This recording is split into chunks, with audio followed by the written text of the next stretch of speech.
Ready? We're hot. Ready yet? Yep. Welcome to Nintendo Dads episode 197, recorded on September 20th, 2018. On tonight's episode, we talk about Switch Online, Splatfest, We Become the Sony Dads, and so much more. Jesse, cue the music.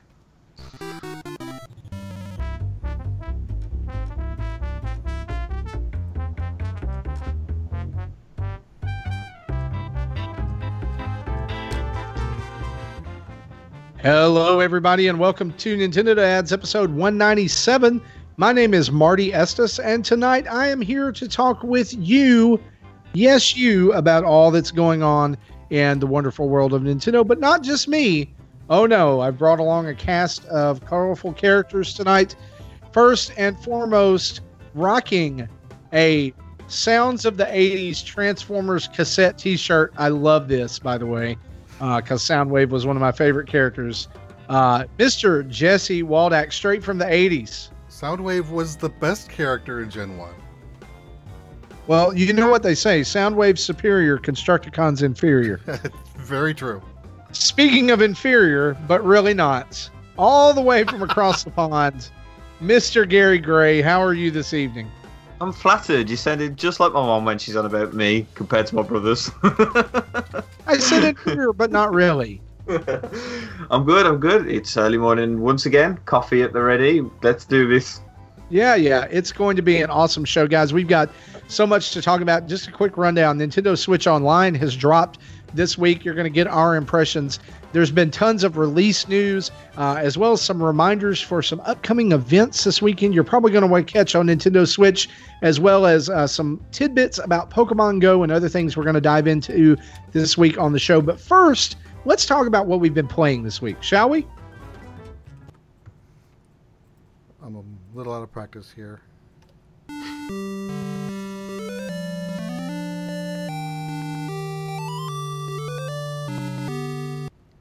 All right, guys, we're going to move what we've been playing to the front of the show this week, simply because we want to keep ourselves honest. I still don't have the raise the volume, stop this music, raise the volume, play the next music down, all in, Hey, you'll get it. You're doing a fantastic job, and we appreciate it. Jesse, why don't you go first this week, man? Talk to us about what you've been playing. Okay, I finally got around to going into that backlog that we talked about last month, and I played most of the way through Blossom Tales. I think I'm in the final dungeon, and then something else ended up landing, so I stopped playing it. And we'll talk about that, later on. But so other than the Blossom Tales and the Nintendo Switch Online stuff, that's really all I've been playing. So okay. There was a few things I didn't like about the earlier game in Blossom Tales. I got really confused about where the NPCs were. Like, I remember meeting an NPC, but forgetting where they were, and I didn't find it again for like 3 or 4 hours later.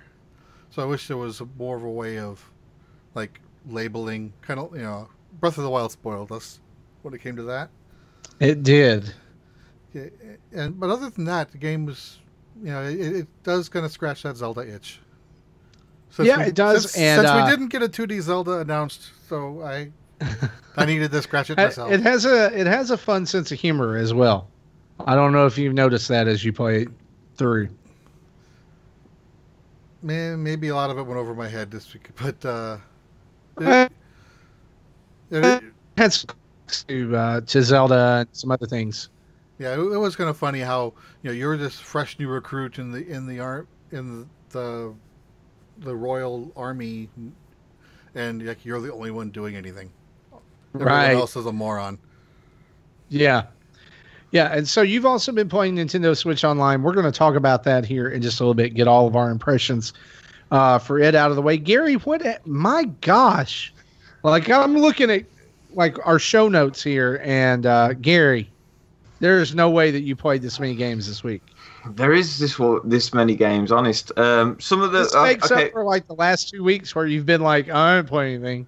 Yeah, I did play some of these last week as well. I wanted to quickly touch on. So I'm just going to sort of list some of these off. So, Claws of Fury, The Blob 2, City Skylines, Minute, Full Blast, and Sonic the Hedgehog 1.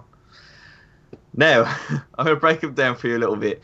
Claws of Fury is like kind of like a Streets of Rage sort of brawler type thing. It's one that's been on my radar for a long time. I actually backed it on Kickstarter, but their Kickstarter didn't go through. It failed. Which they were using to kind of expand the game, make it more polished and all sorts of stuff like that. But the game was going to be finished anyway. I played it at a lot of events over the last year and a half, I believe. And every time we've done that, we've played it in multiplayer. So this was the first time I had a chance to play this single player, and I couldn't beat the first level. It's very hard, and the reason is because if you play it on multiplayer, it's a fantastic game, really fun and quite low priced. But you can revive each other if you fall, and also the more of you there is, the easier that becomes. But when you're playing it on single player, they didn't scale down the difficulty, so it's as hard as if you're playing with 4-player. Plus, you can't revive yourself, and if you die, you go back to the very start of the game. And even if you're playing the mode, there is a mode where they get rid of that roguelike element, and you'll start back from the level you were on. If you die on a boss fight, you still start back from the level before the boss fight, so you still have to do that because it's all counted as one level. And so it becomes really infuriating really fast, which is a shame because the core gameplay, the core graphics, is that sound, infuriating? Oh, yes. I found that joke amusing. Oh, guys. Sorry, man, we're dads. What are we supposed to do, Marty? So, yeah, other than that, if you're playing it multiplayer, it's a really fun game. I recommend it if you've got 4 people around. But as a one-player game, it's just too difficult. You get to a boss fight, and they're stamina sort of testing bosses. So, yeah, it's not so fun on one player. I've been playing The Blob 2. I think everything's been said about The Blob already. It's quite an old game now. Actually quite fun. Bit of a family game, so definitely want to get a younger generation for sure. And then Minute, which is Minute Long Zelda in 8-bit. I think is the best way. I wouldn't even call that 8-bit, really. No, it's 2-bit. It's like Atari 2600-ish graphics. Yeah, it's really fun. I wasn't expecting to like it at all, but it's actually incredibly fun. It brings the sort of roguelike elements to the best they could be, in my opinion. Whatever you get, you save, but you will die after a minute. So no matter where you are, you'll die and restart back from the last bed that you slept in on it. It's just really fun. I don't know if you guys have played it, but I recommend it. We both have played it. I played and beat it. Oh, wow. So, can I ask you a question? How long is it? Please don't say a minute. 5 or 6 hours? It took me about, yeah. So, it's a fair length then. Yeah, it took me a couple of days, of going back and forth to the game. Yeah, I really enjoy that one now. Then I've been playing Full Blast as well. Sorry, I think I might have had maybe 2 or 3 hours.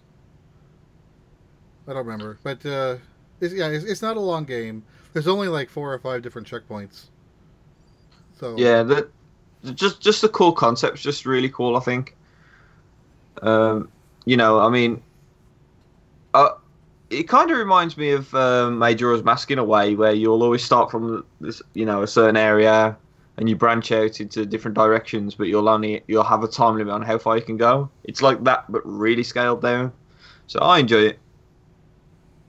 Next game is called Full Blast. It's basically a top-down space shooter sort of thing. This one's really tricky because it's fun. It's quite slow paced for one of those games. Normally they're sort of bullet hell, they have so much stuff going on. But this one's a little bit slower. I found it quite fun. It's not too in depth. It's one of those games where you can just play, switch off a little bit, just progress through the levels. But I kept getting one shot killed in the later levels. So again, another one which infuriated me a little bit and shut off. But it's a nice entry point to the sort of top-down shooters because not just because of the slow pace, but because there's not so many bullets everywhere. The baddies, there's not too much variety, so you kind of, you don't have to worry about variations in the gameplay too much. It is a little bare-boned, but I mean, it looks good. Other than the fact that you only use like the center of the screen, it's almost as if they took like, the old NES games and you have the sides cut off. It's kind of like that. But yeah, it's a tough one to call because for the price, it's really fun. Like I say, it's quite simple, quite minimalistic. But if you play those games, then you're probably not going to find too much enjoyment in it. So that brings me to my last game, which is Sonic the Hedgehog. We've said so many things about Sonic the Hedgehog because, all Nintendo fanboys, we absolutely love it. But basically, Sega ages. Or was that just Zach? Just that. It was just Zach and me. We know that. I mean, I'm European. We like Sonic by default. Yeah, because the Mega Drive. Everyone had a Mega Drive over there. Yeah. It's My like question is, Gary, on this one is, did you buy this before you knew about the Classics collection that's coming? No, I brought this because they've added the Drop Dash to Sonic 1. And as far as I know, it's not in this Classics collection. So right. No, it's not. So I literally brought it just for that reason. So just for the improvements. Yeah, and that brings me to the one thing I've got to say about it. Like the improvements, that they're all good. Like there's so many options. You can play the Japanese version of the game, which is faster than. Well, to be honest, every mode on it's going to be faster than our version originally was. Yeah. But you can play the Japanese version. Well, it's not just the Japanese version and North American version would be the same speed because they're both NTSC. It's just they're faster than the PAL version because of the 50 hertz versus 60 hertz. Yeah, I believe there's some differences in the sound as well between Japanese and North American one. I'm not too sure about that. That would surprise me. These, all different screen filters. You get different modes. You can turn on ring saver so that when you get hit, you'll keep rings and stuff like that. So it's got some easy modes on it. That's cheating. Yeah, there's literally tons of options. Like, when the Virtual Console and that came around, and especially on Wii U, you had a few filter options and stuff. Well, Sega do a really good job of like giving you options, like all different. So they have their version of Pixel Perfect. They have the stretch so that it's full screen.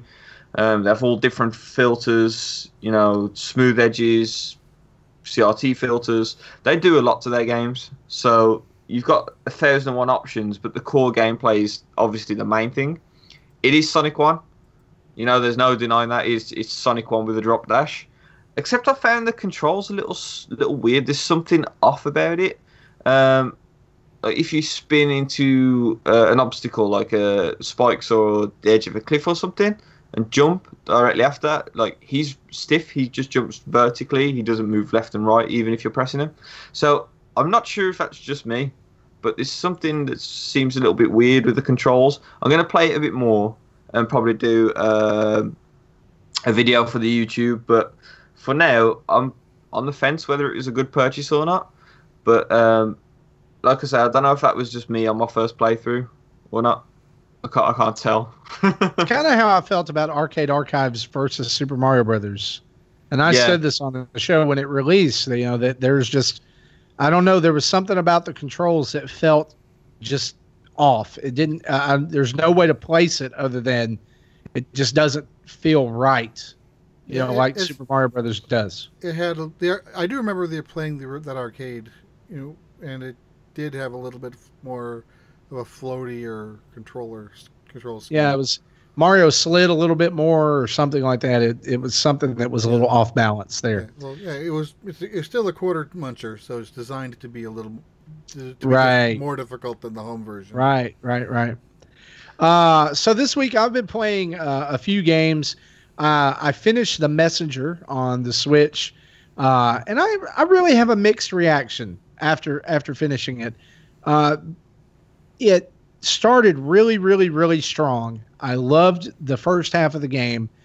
Then the second half of the game, when the game went from linear ninja game to try to be Metroidvania, it really kind of lost me there. But the end game kind of won me back a little bit. Not enough to kind of get over the middle part of the game, because the middle part of the game, and Gary and I were talking about this before the show. We've been seeing this everywhere about the kind of about the mid game. It was really jarring and off-putting, and almost made me to where I did not want to finish this game. It was not executed well. It smacked of artificial lengthening, like just trying to make the game longer for the sake of making it longer, because there's hints that you can get, but they cost you 300 time shards per hint. And you by the end of the game, you'll have spent over 2,000 time shards in hints. So I finally just looked up a walkthrough and went through the whole thing. If you've played The Messenger, it's there are points of this game that are absolutely brutally difficult platforming, and it did not need another layer thrown on top of it. And so I don't say this very often. I'm not going to recommend this game. Like I in the beginning, I may have said I would, but I can't. It was very frustrating, and I hope that if they make another one, which, spoiler alert, it alludes that there's going to be another one, that they'll learn from their mistake. But I probably not, because they have made buku-doodles of money on it on the eShop. I don't know. Gary, have you played this at all? No, I haven't. Or you just watching? You were just talking about what you had seen, the reaction of people. Yeah, so it's kind of strange, because I seem to have missed the majority of the biggest hits on the eShop, and the messages included. And I couldn't make my mind up, because on the one hand, I'm hearing people saying, "Oh, it's a really good Ninja Gaiden game," and then on the other hand, I'm hearing people saying, "But it's a bad Metroidvania game." That's exactly how I would describe it. And I know about the transition, that it flips over to a different style of gameplay halfway through. Yeah. And I don't really like Ninja Gaiden that much, so does that mean that this one should really be avoided? This is, honestly, I would describe it this way. It's a great Ninja Gaiden game, or Gaiden game, because it makes Ninja Gaiden playable and finishable. Yeah. It's hard enough, but not so hard that you just want to throw your controller out the window and say, I'm done, I don't want to play this anymore.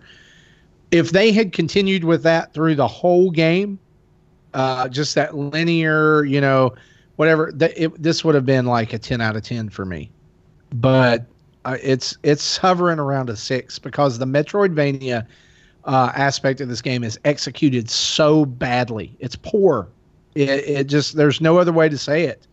How in Metroid or even Castlevania, if you'll eventually get power-ups that will let you backtrack, but the backtracking becomes easier because they either allow you to go through a new area that's a shortcut, or you can find places that'll send you to the other place, right?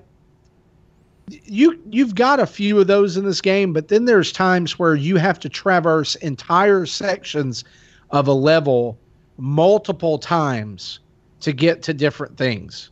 You may go there 60% into the game, but then you'll come back when you're at 75%, and you'll have to go through that exact same place over again to get to something else that will then take you to something else. And yeah, you can open up a few extra portals and stuff, but nothing that really helps you. There's parts of the game you can only get to by going through a portal to take you to an area that takes you to another area that then gets you to the area you want to, once you do all this long span traversal, right?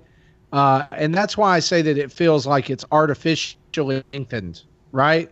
Because you spend a lot of time backtracking for no reason.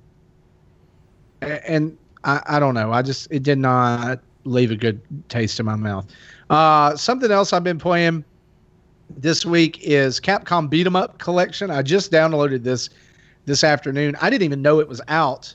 I knew in the direct, I had seen the date, right? But it just didn't click that it was coming out this week. It kind of got overshadowed by the online news for me. But I love this. It is an arcade perfect port of Final Fight, which is one of my favorite side-scroller beat-em-ups of all time. Finally can play as Hagar, Cody, and Guy all in the same game. But it also includes... Hold on a second here, 1 minute. I need it. Uh-oh. Are we okay? All right, we're back. Okay. So yeah, it includes Final Fight, Knights of the Round, Captain Commando, and I know I'm forgetting. There's 6 games total on this, and I love the fact that it lets you set the difficulty. It lets you set the rate at which the difficulty scales up in the game. It also lets you decide your starting number of lives. It lets you play the English or Japanese versions of the game for each game. And just, I mean, these games are great, right? Capcom knew how to make side-scrolling beat-em-ups, right? And so it's a true gem. It's only $20 on the eShop, and so far I've only played Final Fight, but I've been having a blast with it. Final Fight has a little special place in my heart because it was one of the very first SNES games I ever got after getting my SNES, so I played the crap out of it. Of course, it had all the changes, in the SNES version, changed names, took out levels. This is perfect recreation of that. One other game I've been playing and have been excited to play, Mario Kart 8 Deluxe has kind of swung back into rotation for me. And we've been playing this for the hour leading up to the podcast every week. And tonight we tried it with the Nintendo Online app, which worked really, really good. And I have no complaints. There were about 6 to 8 of us playing tonight. The code is in for our Discord patrons, which should be all of you. The code is in the Let's Play section. And that tournament is running at least one more week. It's called In Dad's Fun Time. And you can go find the code in there. And maybe next week, I hope you'll join us for more Mario Kart 8 Deluxe Community Time. Next month, I'm thinking we're going to switch over and possibly try another game. Maybe ARMS. I'd love to see ARMS get some love. Same. But... you know what? That's just, we're going to do ARMS next week or next month. That's what we're going to do. And I know that maybe we can all party up and get into like Party Crash mode or whatever, where we all get randomly paired up and stuff. But I love that game, and just we haven't spent enough time on it. Guys, that's what we've been playing. Let's move right into our news for the evening.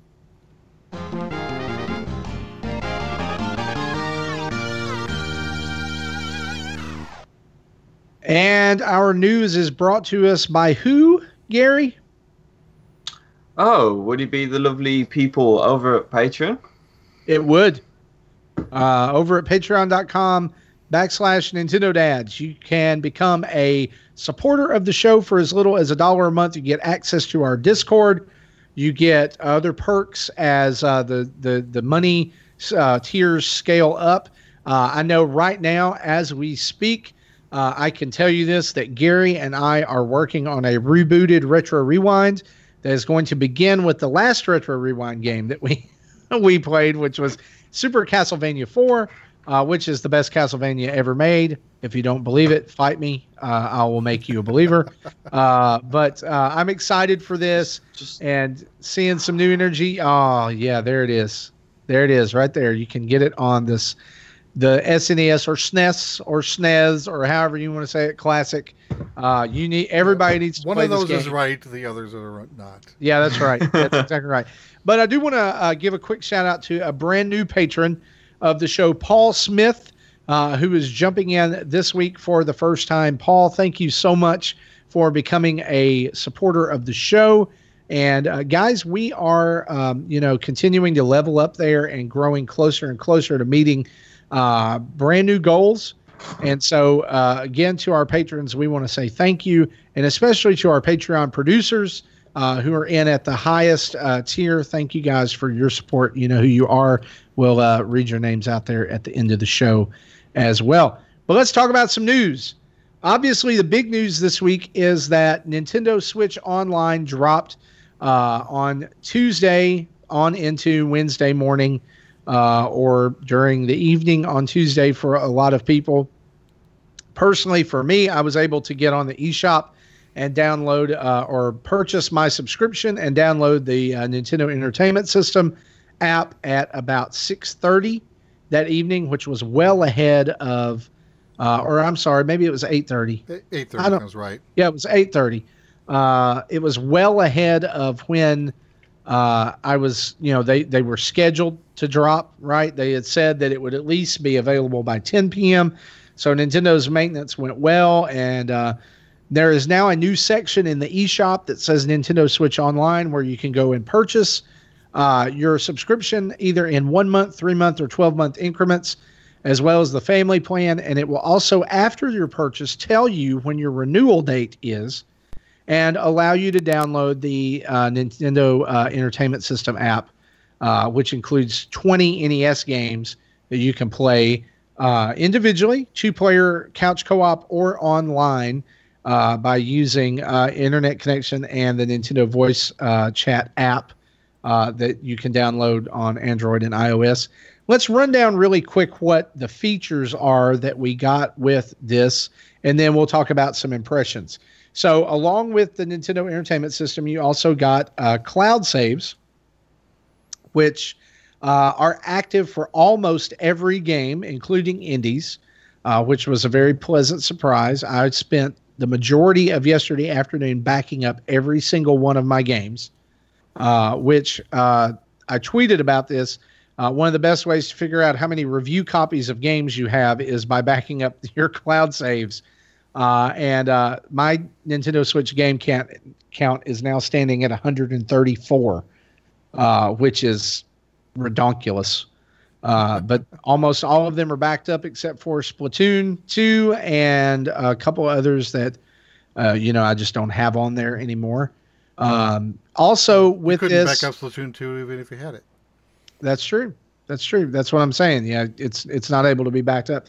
Also, along with this came some brand new avatars for your profile in the form of Captain Toad avatars. There's 6 new versions of those. Controller updates were also part of the package, as well as a feature that Nintendo packed in that nobody talked about, that I don't even know that they wanted to talk about, which is the first steps toward game sharing in families. And so let's round up all this news. Let's break it down and let's talk about some things. Jesse, I want to cut to you first, and just what are your going in initial impressions of Nintendo Switch Online? How have you felt about it so far? So far, it basically it works. It's as promised, which kind of was a low bar to start with, but I haven't had any issues with it. There was we did play a few 2-player games with the NES online games, and they had mixed results. Sometimes the first few times I joined in someone's game or someone joined into my game, the game was still playable. Sometimes I would notice the game it's skipped animation frames, but the actual mobility of my character. We were playing the original Mario Brothers at the time, so my Luigi was jumping around and moving around just fine. It just, with only showing 1 frame of his 2-frame run, it looked like he was just gonna gliding from a lot. but the game was playable. Then later on, uh, other people joined my games, and the lag was just horrible. Like I was trying to play Dr. Mario, and someone joined my game, and I couldn't play it. I would move, do my entries in the controller, and they wouldn't actually do anything for like 3 or 4 seconds later. So it depends. So obviously, these aren't running on dedicated servers. They're running on the host system. So if one or both people have crap internet, then it's not going to go well. So right. I had when I was playing it, it was docked with an Ethernet connection. So I think other people who had similar good connections, could play well. And I'm gonna. I was planning on talking about this more when Smash came out. Suggesting you might want to think about getting Ethernet connectivity with your Switch. But even with NES games, that would help. Yeah, I completely agree. Yeah, I think that's your viewpoint is fair and balanced. I like it. What about you, Gary? Oh, here we go. Initial impressions. Right. I haven't paid for it. But basically what I did is I activated the free trial. Okay. And cancelled it straight away because the first reason is because I'm away next week. So the 7-day trial is going to take me up to my holiday. I'm not taking my Switch on holiday. And even if I did, the Wi-Fi is not going to be very good anyway, so it's almost pointless. So after that, I was having a bit of a mess around with it and stuff. And I'm really on the fence still because do I think that it's worth the, $2 it is a month? Well, I mean, it's nothing. It is nothing. So you can't argue about the price or anything like that. But the NES games lag, which is the most worrying thing I could possibly think of for a paid service online. Because if they can't get NES games right, Mario Kart still crashes and closes down. Splatoon still boots you out of a match every once in a while. So far, I'm not seeing anything that I want for the money. Because the NES games, I own all the ones that I really want. Cloud saves I don't really care for because the games that I do care for it's not active on. And it's a bit it's not very well laid out, is it, to be honest? I don't like the way that the NES games are just bundled in as though it's one game rather than a bunch of separate ones. I actually so far like it that way.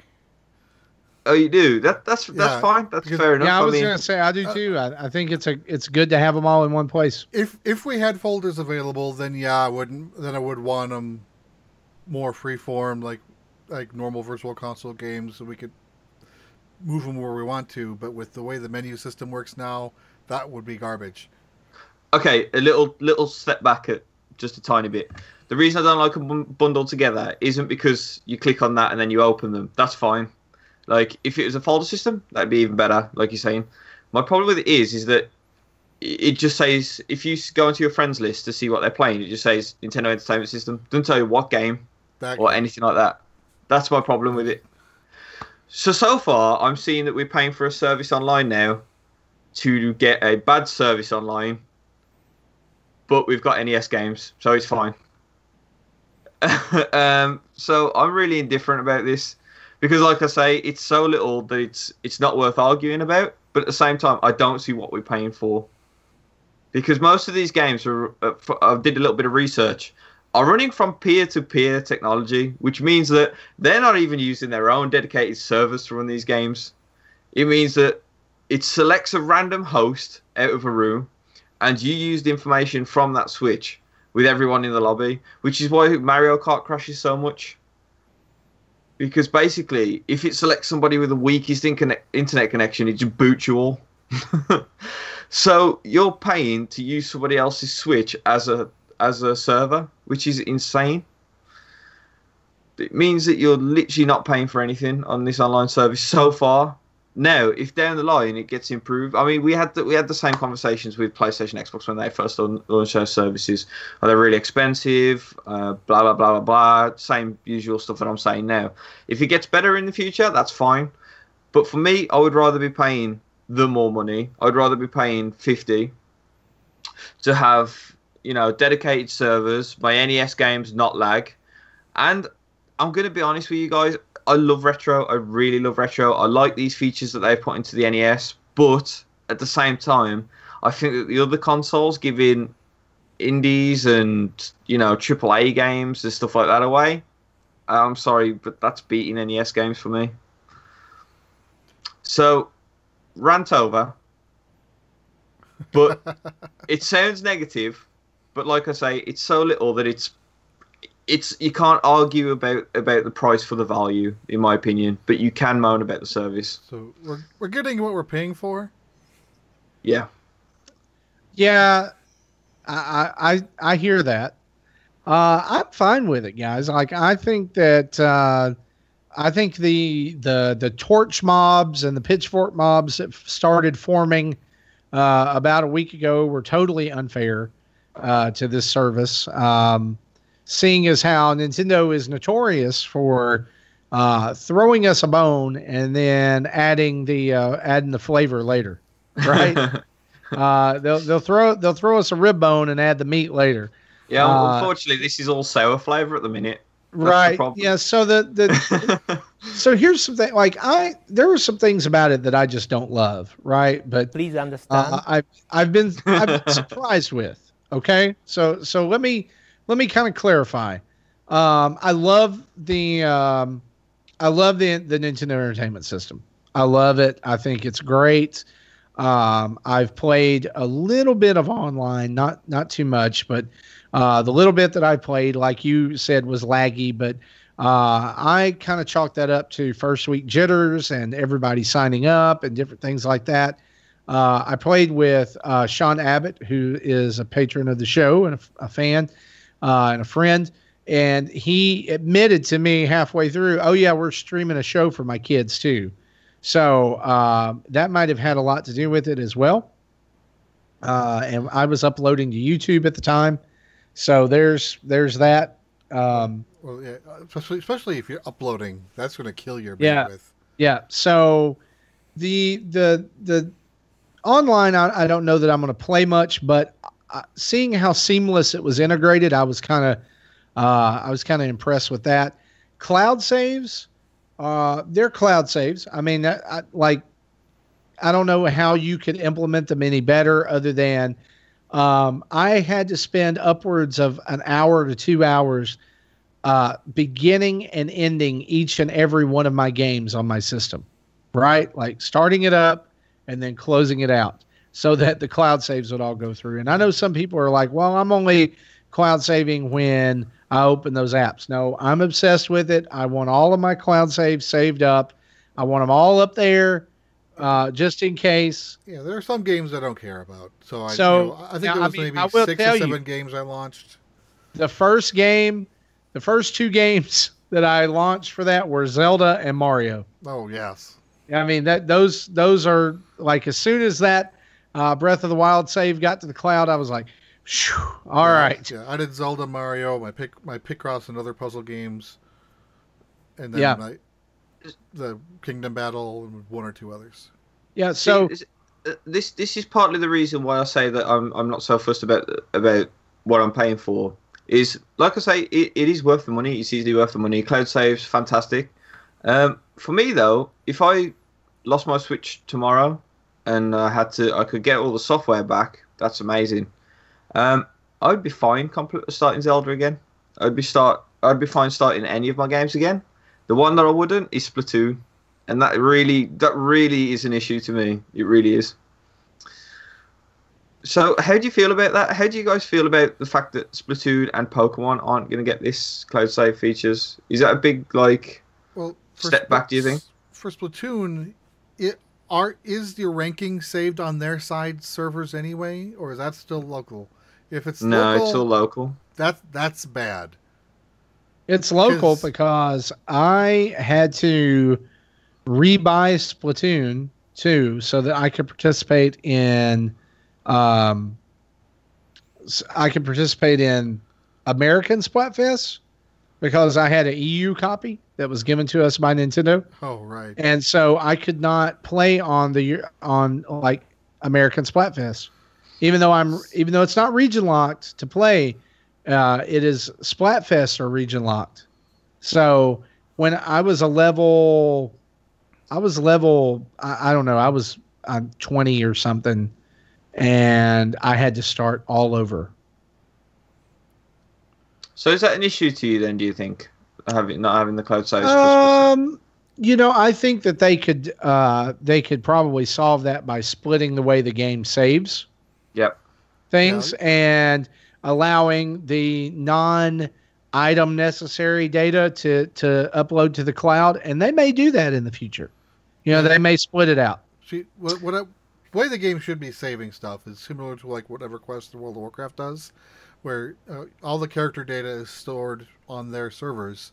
When you log in, that you can pull that stuff down. So that's where, your gear is stored, your ranking is stored, and other points are stored.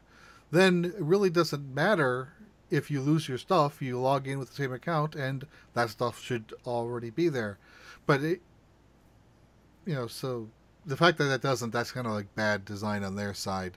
Though I can understand, why they don't want you, because it is locally stored. I can understand why they don't want to do the cloud save, and same with Pokemon is to limit the cheating. So like they don't want me to have a cloud backup, play a game, I lose badly and lose a rank, and then so I roll back to the previous cloud status to get the rank back. That's not what that's designed for, but people will do it if they have that opportunity. And similar with Pokemon, like they don't want me to make a save state, trade my Charizard away to my friend, and then load my save state to get my Charizard back. Yeah. So there's you can do item and Pokemon duplication that way, which is exactly what you were doing back in Gen 1 when you shut the system off, when you were told don't shut the system off. That's exactly what you were doing. Yeah. One thing about the cloud saves that I do wish that they had implemented was, I know that I can turn on automatic cloud saves for all of my games, right? There's a setting to do that. It's at the top of the page when you go in there. And that's defaulted to on. Yeah, it's defaulted on, which I'm fine with. The only thing that I wish that I could do is I wish I had a button that said back up now. Back everything for all of them. For all of them. If that existed, I would have done that. But that's why I cherry picked. Yeah, like having to go in and open every game, then close it out. That to me was a little unnecessary when they could have just put a button there that would have done the same thing. Another thing that I discovered when I did that was I have about 20 physical games and the rest are digital. 8 out of those 20 physical games needed updates. So it took me hours. I'm serious, literal hours. And that was on good internet here at my office. Hours to update everything and get everything into the cloud. I think from Nintendo's point of view, with not having a backup they've probably done that hoping that people don't want to back every single game up, so they save on space as well. Well, too bad. If there's that option, everyone will do it. But for me, for example, who said I don't really care too much about the cloud saves, I won't back anything up unless I'm playing it. Yeah, which will do it automatically. But I want to just quickly touch on one other thing, which I think is a big downside to all this as well. So we talked about the lag on the NES games. Yeah, we'll talk a little bit about how bad Tecmo Bowl is in a second.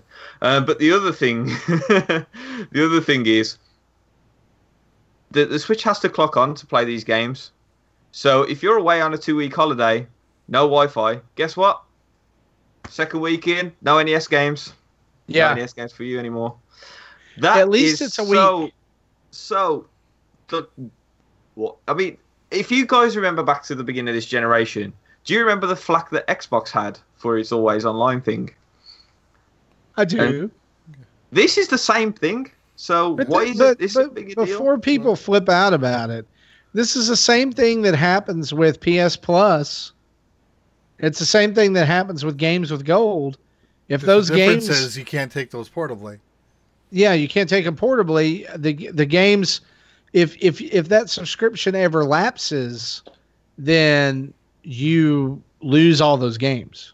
Yeah, but the problem with that is that you can actually turn off your Wi-Fi for as long as you want. It's just next time you go onto the internet, it'll check that they're there. The Switch is different. The Switch will lock you out of those games regardless of your internet connection. It's timed anyway, so basically, even if the console isn't connected to Wi-Fi in the slightest, it will lock you out after a week anyway. So I would prefer it the other way, where it will check the next time you go online. So unless you're constantly going online, you know, I just don't quite get it.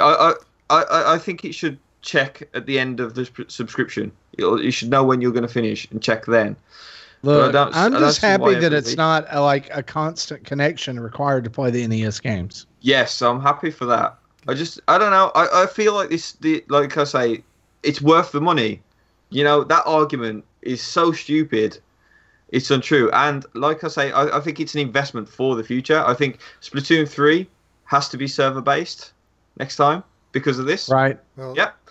I still remember back in 2011 when PS3 had problems with hackers, so they shut down PSN and other related systems, including EverQuest. So my wife couldn't play for over a month. Did you all have PS3s during this time to remember what happened?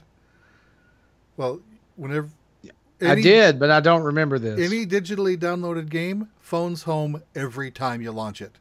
Yeah. So with PSN down for a month, those games were locked, whether you had a subscription or not.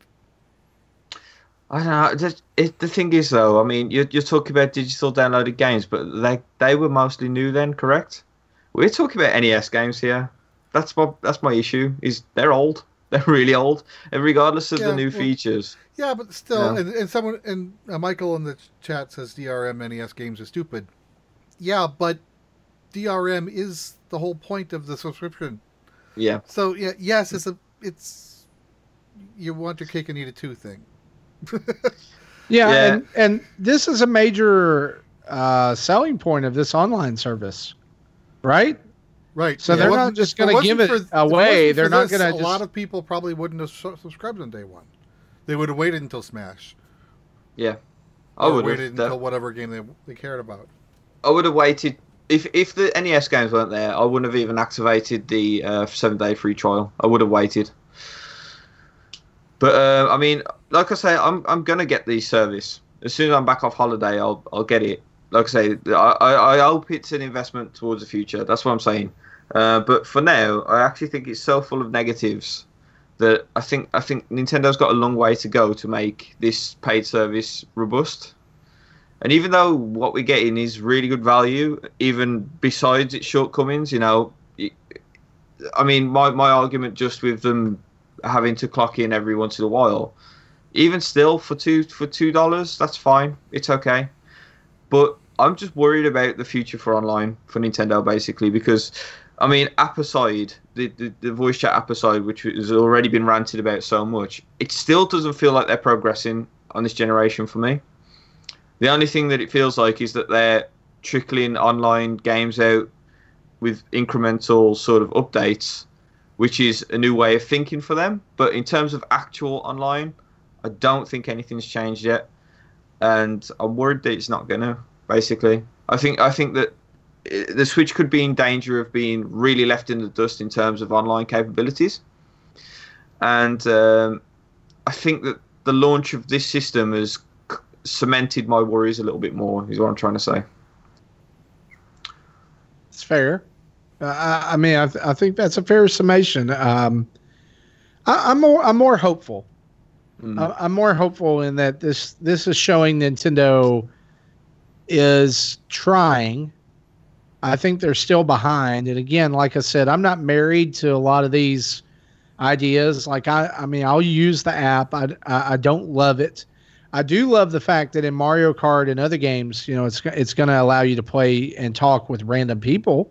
That's good. Right? That's and, the one. And like tonight, we were advancement, playing it here with patrons and friends of the show, and like we just connected. It just connected. It was so effortless, right? Because like we all got into the room that the tournament was in, and I opened up the app and I tapped chat, and it connected me to every person.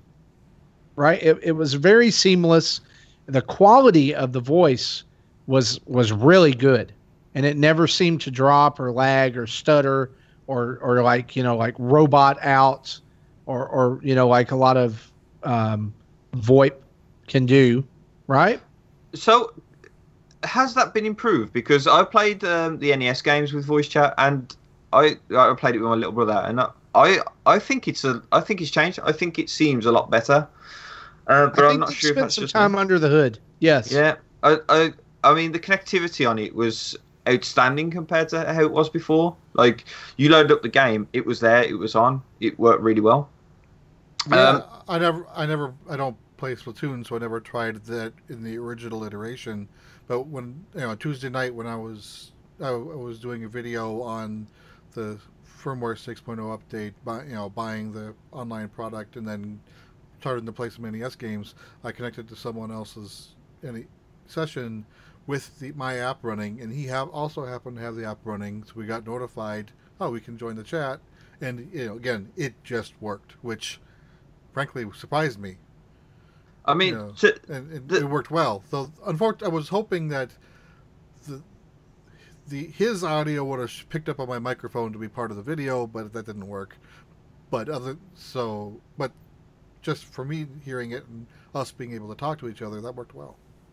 So I use Discord quite a lot, as I'm sure pretty much everybody does who's listening to this.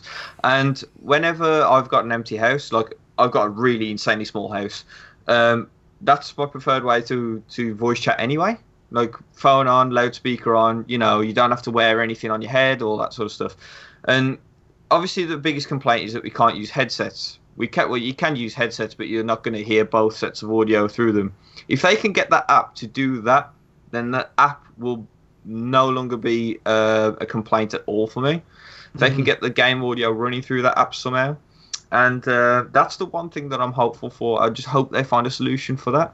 Because I don't think the voice chat app is actually as bad as it's made out to be. It just needs the games on it. It needs a party chat that is the biggest important someone thing. in our Discord found a headset that would wire into the Switch so we can hear the Switch audio, but then also Bluetooth connect to your phone so you can hear the phone audio at the same. It was Tim. Yeah, it was Tim. The guy who finds everything. Yeah, I think it was $100 headset. Arctis 3 Bluetooth headphones. So we're gonna give out Tim's number in a bit. If you lose your keys in your wallet, just phone Tim. He'll get them straight back. Yeah. But the headphones connect to your phone via Bluetooth. So, and they're over-the-ear headphones that connect to your Switch. But more than I want to spend on a headset. But for people who are interested in that, they can give that a try. Yeah, obviously, this solution is a solution because the Switch is handheld and docked. If it was just one or the other, then if it's just handheld, you just have a headset plugged it straight in. It's when it's docked. I think that's the reason they've done this. But it's to keep the portable nature of the console portable, right? Yeah. And I know we all hoped that this app would go away with the advent of actual paid-for online service, but I said this earlier tonight. I guested on Nintendo Shack this week, and I told the guys over at the Shack this, and I'm going to say it here on our show as well. No one can say Nintendo didn't warn you this was coming, and no one can say that Nintendo is being stingy with this because they gave you a free year, more than a year. They gave you a year and a half, pretty much. Yeah. And I saw these people online complaining about, oh, I can't play my games like they're supposed to be anymore. And the way that they say this is almost like there's this entitlement to it. I should be able to play Splatoon 2 online for free for forever. You know what? You bought that knowing that online was going paid eventually. Yeah. They had already announced it by then, by the time Splatoon 2 came out.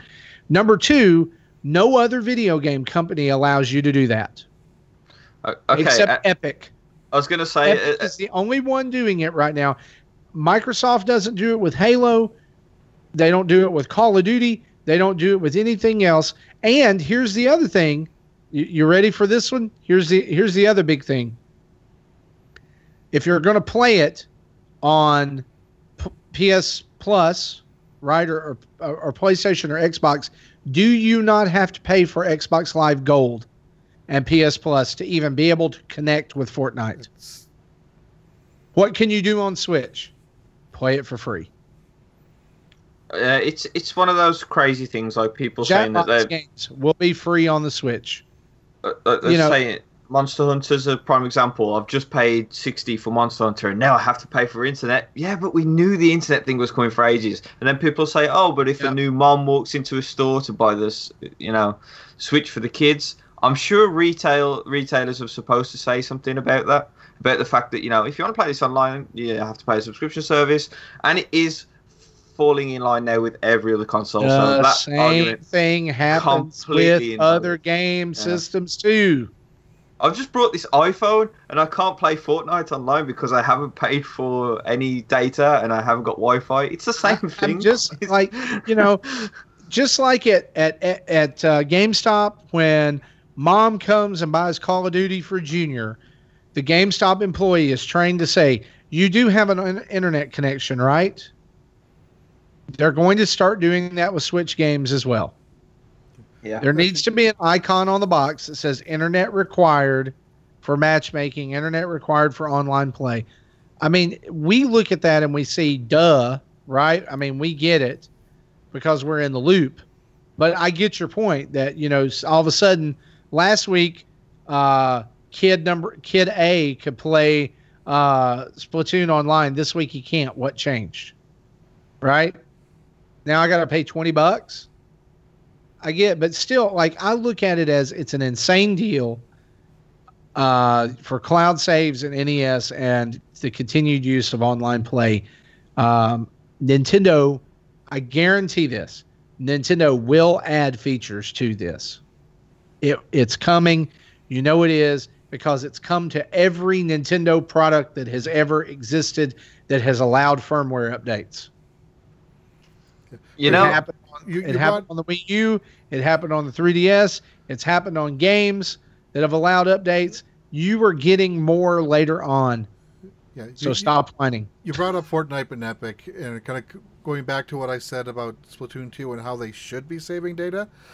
That's how Fortnite is saving data. Because Fortnite also doesn't allow cloud saves, but everything is stored on their servers. So you can log into the Switch, play a game, log out, go to your PC, and you got the same stuff. That's exactly right.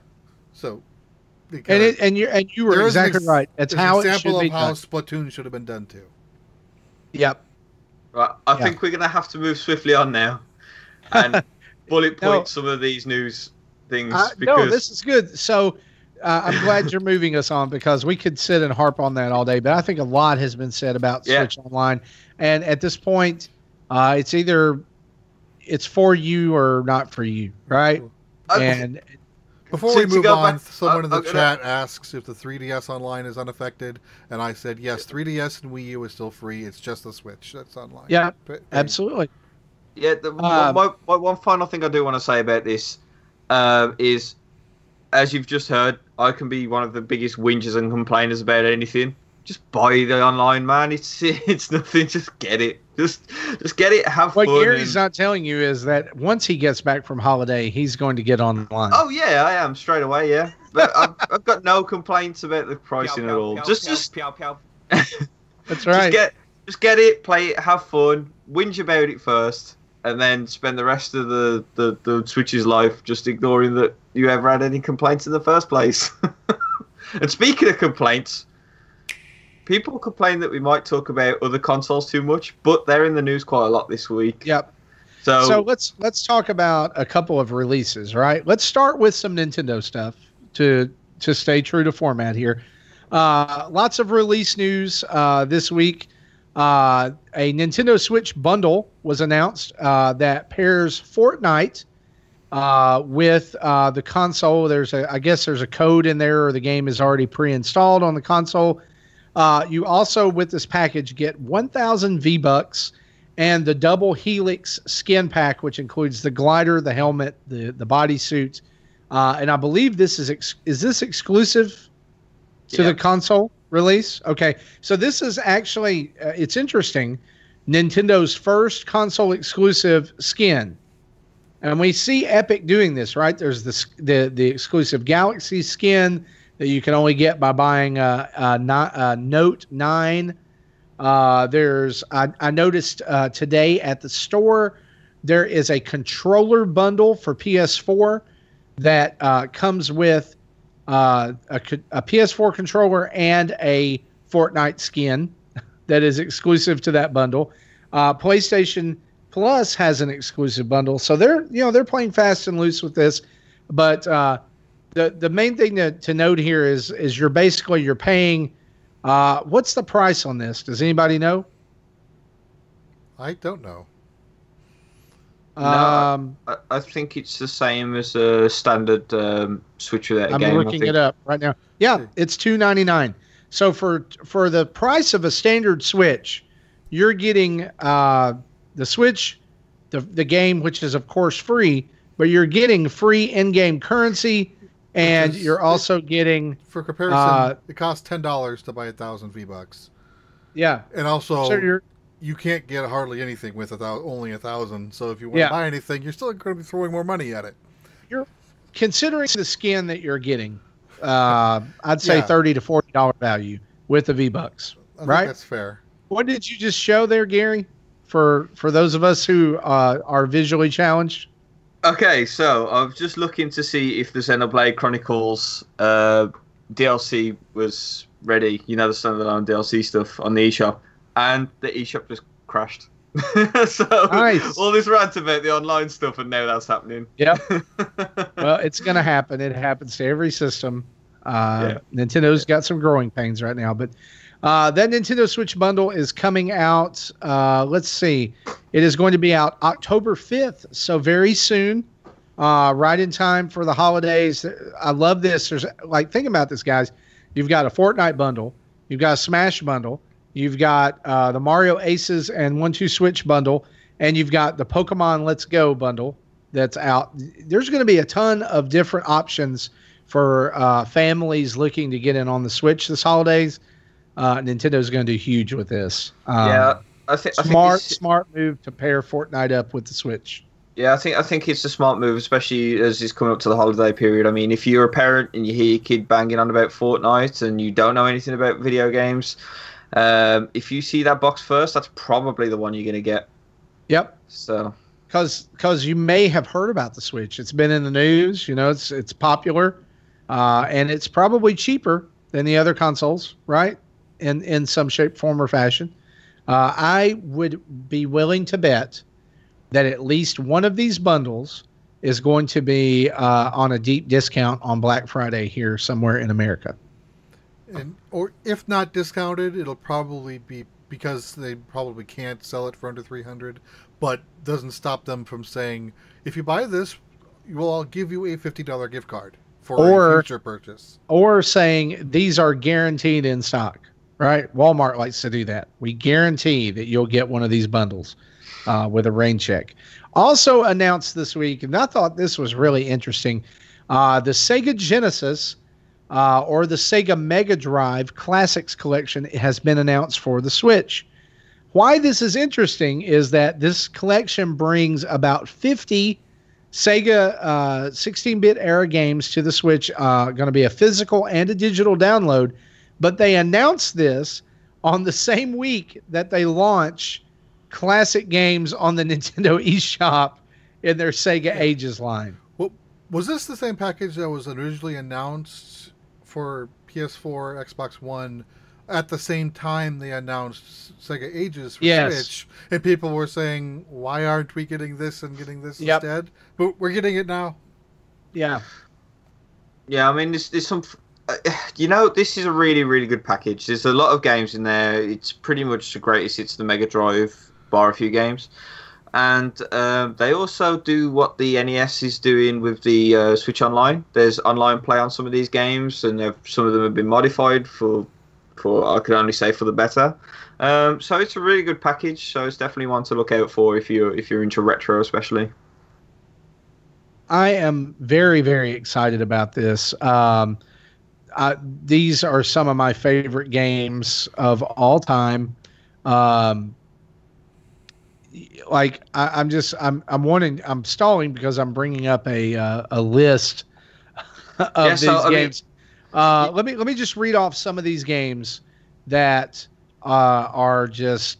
This is incredible. Altered Beast, Columns, Comic Zone, Dr. Robotnik's Mean Bean Machine, Golden Axe, Puyo. Okay. Golden Axe, 1, 2, and 3. Gunstar Heroes, Phantasy Star 2, 3, and 4, Shining Force 2, Shining in the Darkness, Shinobi 3, Sonic the Hedgehog 1 and 2, Sonic Spinball, Sonic 3D Blast, Space Harrier 2, all 3 Streets of Rage games, Toe Jam and Earl, both of Toe Jam and Earl's adventures on the Sega Genesis, Vector Man 2, and Virtual Fighter 2, along with many others. Guys, so many classic games on there. Nintendo, the Switch lately has been kind of seeing like between Mega Man Legacy Collection, the Sega Genesis Classic Collection, the Capcom Beat 'em Up Collection, the Street Fighter 30th Anniversary Edition. All these classic game compilations coming to the Switch. There's an SNK collection coming out soon. SNK collection, that's right. I forgot about that one. So many of these classic era games are coming out on the Switch. Let's throw around a little bit of speculation here, or maybe we can just start a good rumor with this. I don't know. Maybe somebody will think this is true. Breaking news. Yeah, breaking fake news. What is one classic collection that you would like to see come to the Switch? If you could make it happen. Dragon Quest 1 through 3. Hell, 1 through 6. Okay. Go, Marty. What would yours be? Mine would be the Castlevania collection. Oh, that's a good choice. Castlevania 1, 2, 3, 4, and Symphony of the Night all in one package.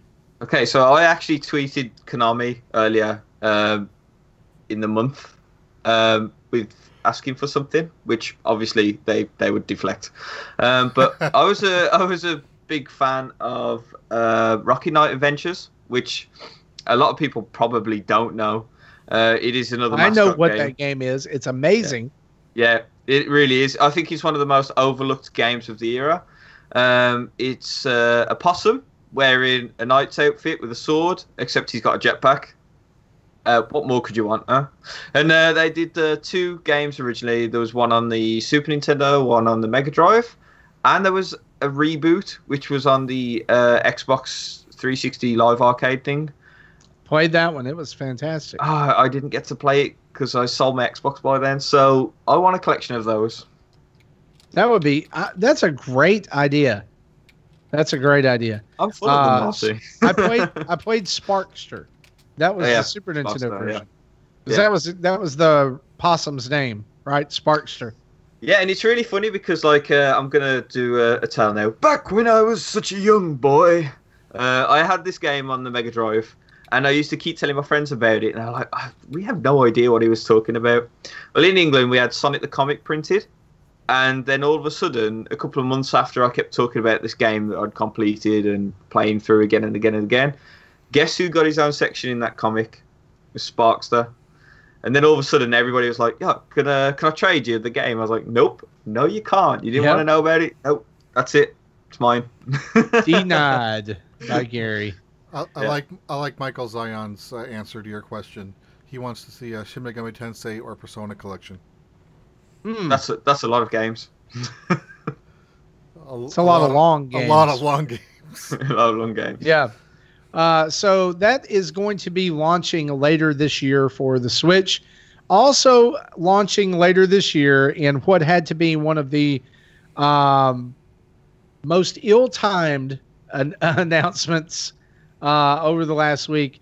Sony announced yesterday, which would be Wednesday, as you're hearing this, early in the day, that they will be releasing the PlayStation Classic on December 3rd of this year, featuring not one, not two, but 20 classic PlayStation games, as well as including 2 controllers on a system that is 40% smaller than the original PlayStation.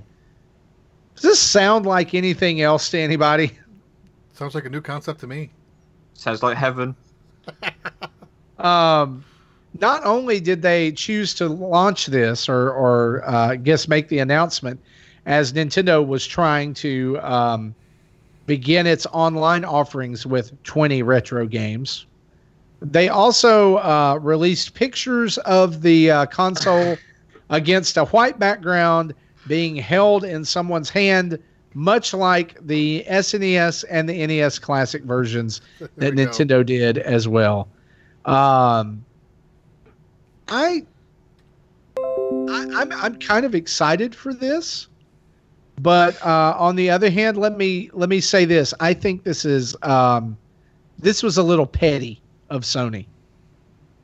They knew that Nintendo's online was launching that day. They knew that the number 20 was going to be in the news. They knew that it was retro.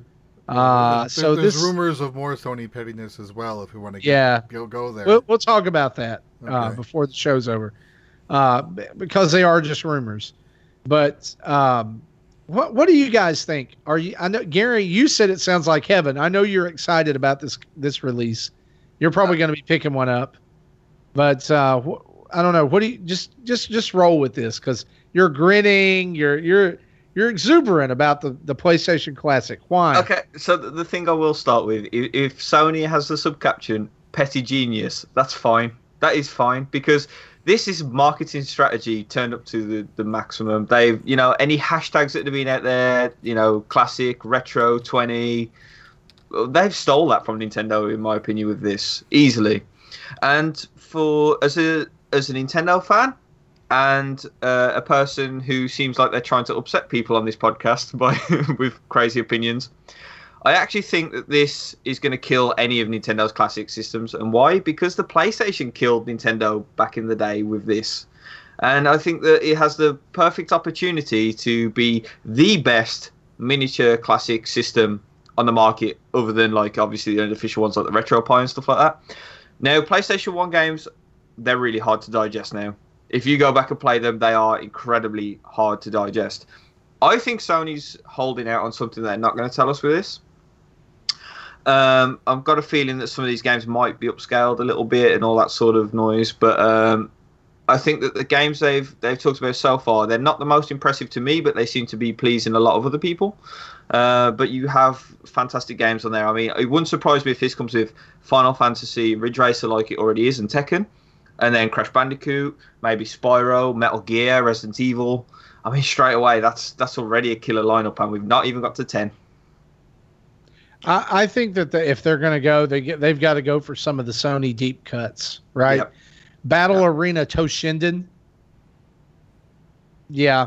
I mean, Jumping Flash is a pretty deep cut to begin with. But what is not going to be in there, to the dismay of people that I've already seen online, is Ape Escape.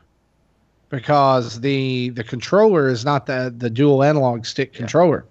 It is your original PlayStation controller.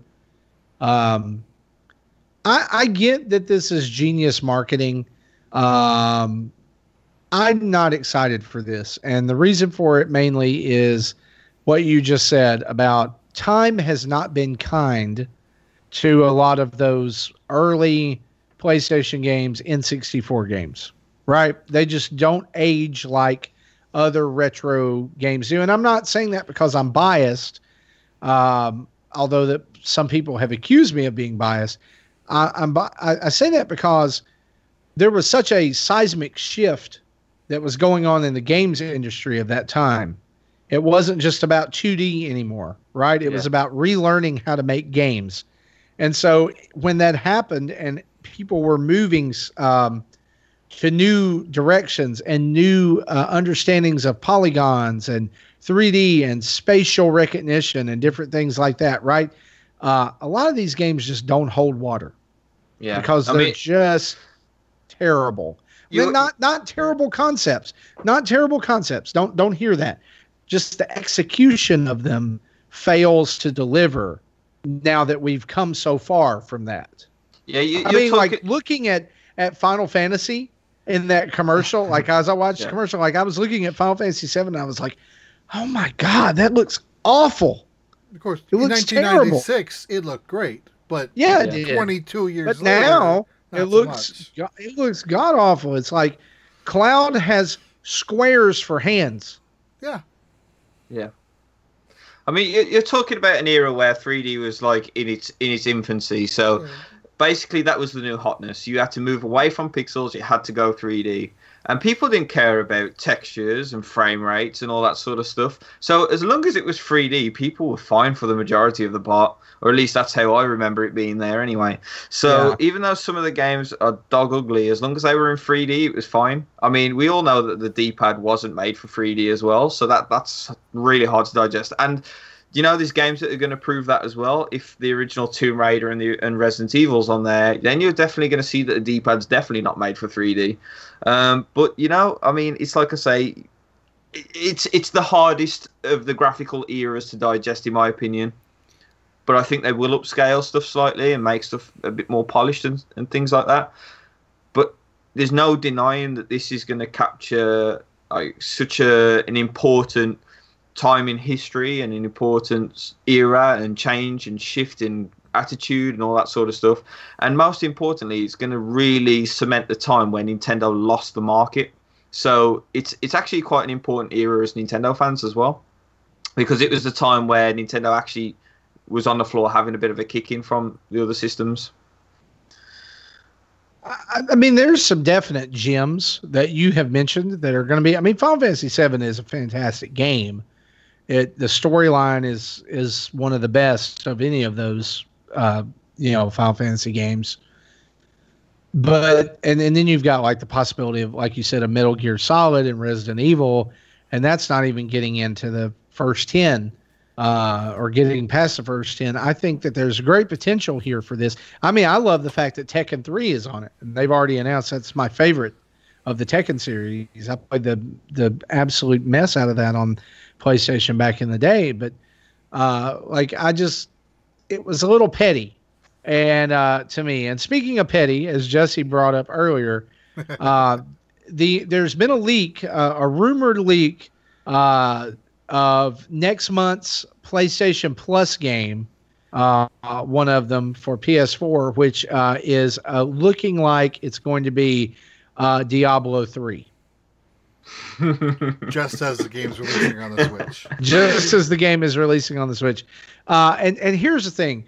To me, that comes across a little tone deaf. It comes across a little bit desperate in a way for Sony. Like, oh no, don't look at the man behind the curtain.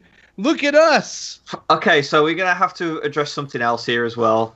This isn't just going to be Sony, because the developer gets money from this as well. So it's free advertisement for their game, which they will then get money off Sony for. So definitely Blizzard's gets a cut out of every free game that gets downloaded, but still, Sony had to have been the one that put the bug in Blizzard's ear.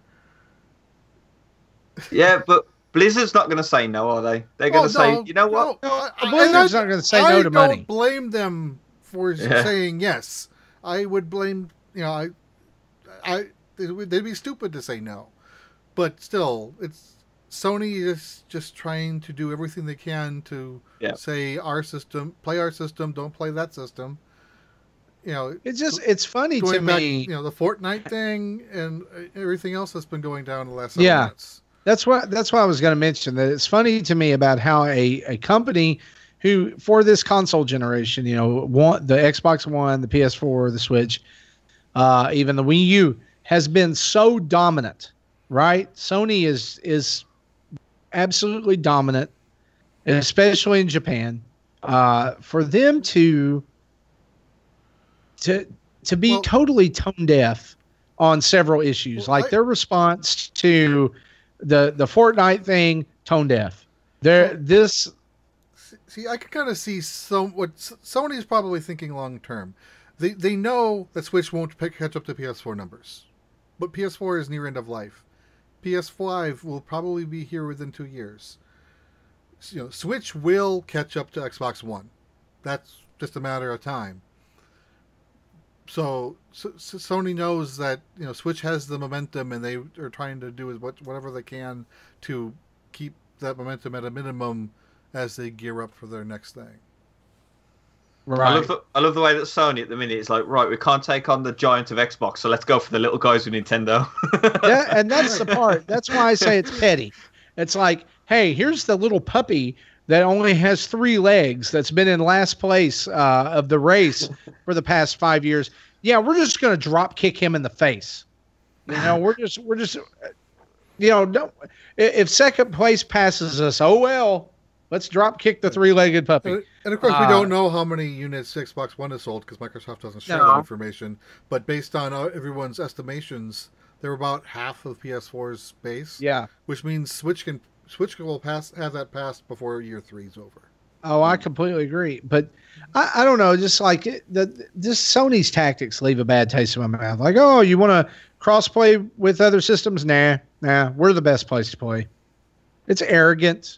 It's a little tone deaf to their audience. It's a little tone deaf to the gaming industry in general, and it'll come back to bite them. It will. Because the whole beginning of PlayStation 4 was them poking fun at how tone deaf Xbox was, and now they've become the ones who are the stuffed shirt, white, button down corporation where everything's about money and everything's about the PlayStation juggernaut. And and of course I own a PS4. And I'm a Sony fan. And they did the same thing when PS3 launched because PS2 was, is still the number 1 selling individual console ever, 150 million units. So they said, sure, you can buy a PS3 for $600. Hell no. Yeah. Yeah, you'll want to. You'll line up for that. You'll want to get a second job to buy a PS3. Right. And, yeah. And that is a quote. They said that. Yeah, they did, yeah. Oh, it's absolutely tone deaf. Speaking of some things that you don't need to be tone deaf about, a couple of events coming up for you on your Switch this weekend that we want to make you aware of as we kind of roll into the end of our news here. 2 huge network or online games that are coming up this weekend. First and foremost, the brand new Splatfest is available this weekend for North American and European players. It is going to be the first Splatfest that uses the brand new Splatfest setup of pro and casual, I guess is the way they want to call it, or pro or normal. It is retro clothing versus modern clothing, or retro style versus modern style. We put up a poll earlier this evening on Twitter about which team would you be going for, and right now Team Retro is killing it. This may be telling. Of course, look at our target audience. Right, yeah.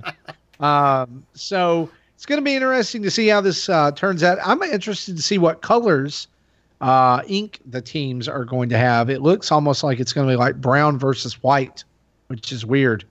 Or red versus white, because the modern is all like black ketchup versus mayo all over again. Yeah, I don't know. I hope not. That was weird. Also, launching this weekend, you can download this in the eShop right now for free, is Dark Souls Remastered's network test, and this is going to be as you're hearing this podcast on Friday the 21st. It's going to be tonight, Saturday night, and Sunday night, from 5 p.m. to 9 p.m. Pacific time. Players will be able to play online and single player in the undead plains area, or I'm not sure. It's the undead area. Just a little note. We've got the better of the times in England. I think it's from 6 or 7 p.m. till 11 at night. So we've got a better scope, I think, than the North American market for this. Yeah, this is not good for us, right? I mean, it's pretty late for us. I think for me, it's going to be 7 to 11, right? So, yeah, it's going to be kind of late. I'm going to at least try it out one night, I think, and see how I like the game. This is a great opportunity for those of you who have heard about how difficult Dark Souls is to get a taste of it and decide if you want to spend your hard-earned cash on this. And you're going to be able to play, again, single player and multiplayer during this time. It'll be interesting to see how this works. Don't expect all the features to be there, but expect the core gameplay and the core Dark Souls experience, which will help you to decide, again, if you want the game or not. And that famous death screen is still going to be there in full force. Yep, you're going to die. You're going to die a lot. Also, speaking of events, Pokemon Go now has Mewtwo available as normal level 5 raids. He was formerly an EX raid only. Future EX raids will now involve Deoxys. And our own Jesse Waldack was super close to getting a Mewtwo and completing his Kanto Pokedex today, but it eluded him. Shame, shame. Yep. I'll be out probably Saturday morning before the Chikorita community a day to try to get my Mewtwo. So there's Community Day this weekend as well. Yeah, that's from Saturday it's 1 to 4 Central, so adjust time zones as needed for in North America. Yeah, also let me make a note here about another game that has sucked me back in. Animal Crossing Pocket Camp has a Splatoon 2 themed event going on right now where you can fish for Splatoon squids, which will then earn you Splatoon themed gear in the game. And so like you can get Splatoon hats and wigs and decorations for your campsite. It's really cool, and it lasts until the end of the month. So you may want to hop back into Pocket Camp if you're a Splatoon fan and take a look at that. I'm glad I did today. It even has like Splatoon sound effects when you equip the different items and stuff. It's really neat.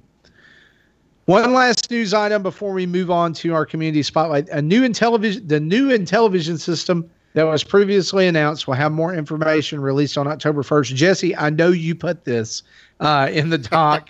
Why don't you share just a bit about that briefly? Well, literally that headline's all I know. So what we do know is the Tommy, I forget his last name, the guy who was did the Video Games Live concerts. Oh, Tallarico. Yeah, so he is now like the CEO and president of the company that owns the Intellivision trademark. So earlier this year they announced that they're going to do a new system, kind of similar, shortly after the Atari thing. And so we have a new Atari and a new Intellivision coming out. Welcome to 1979. So right now that's all we know. We'll in a week and a half we'll know more. Awesome. Hopefully some news on next week's show. Speaking of news or missives from the field, let's get right into our community spotlight, shall we?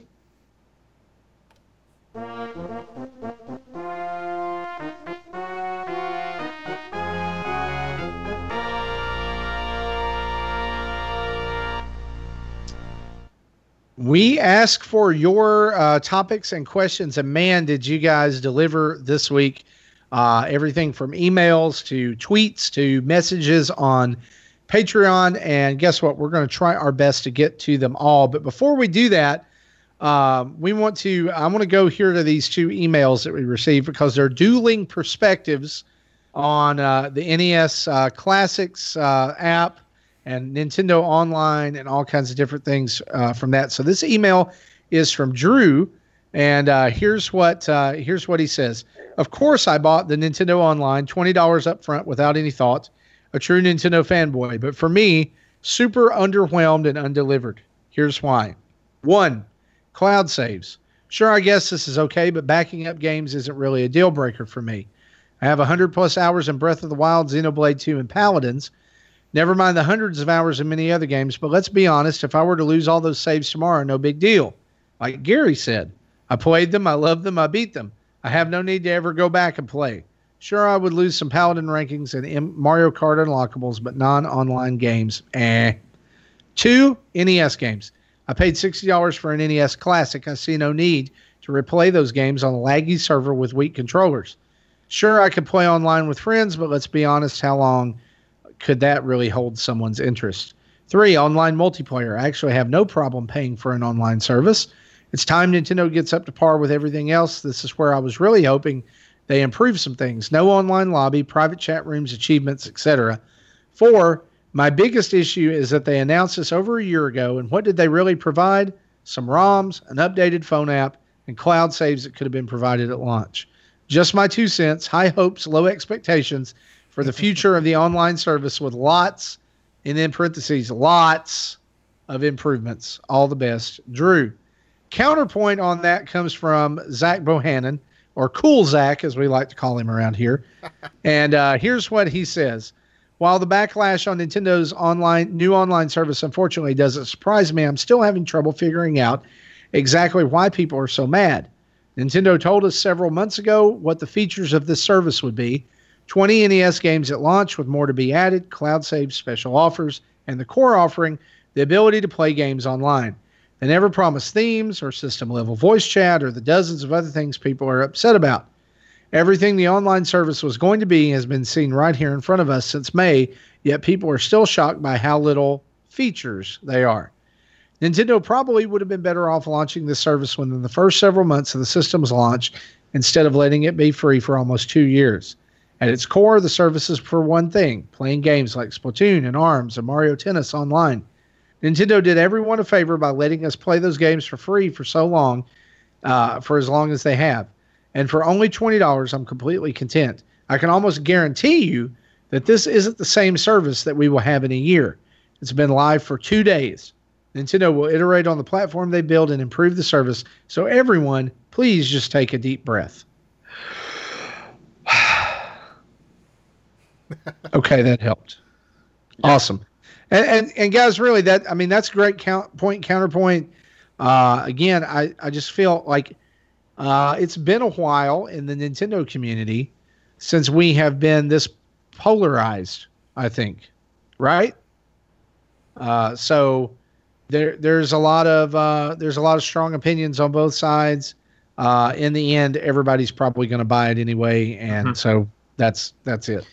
Yeah, I mean, it's interesting because both of these emails and both of these like counterpoints are both going on in my head at the minute. Like, I agree that it's not a robust service, but it is worth the money and stuff like that. I think to counteract Zach's point, though, I think people are just upset because I think we knew what the features were. We didn't realize they come with so many hurdles.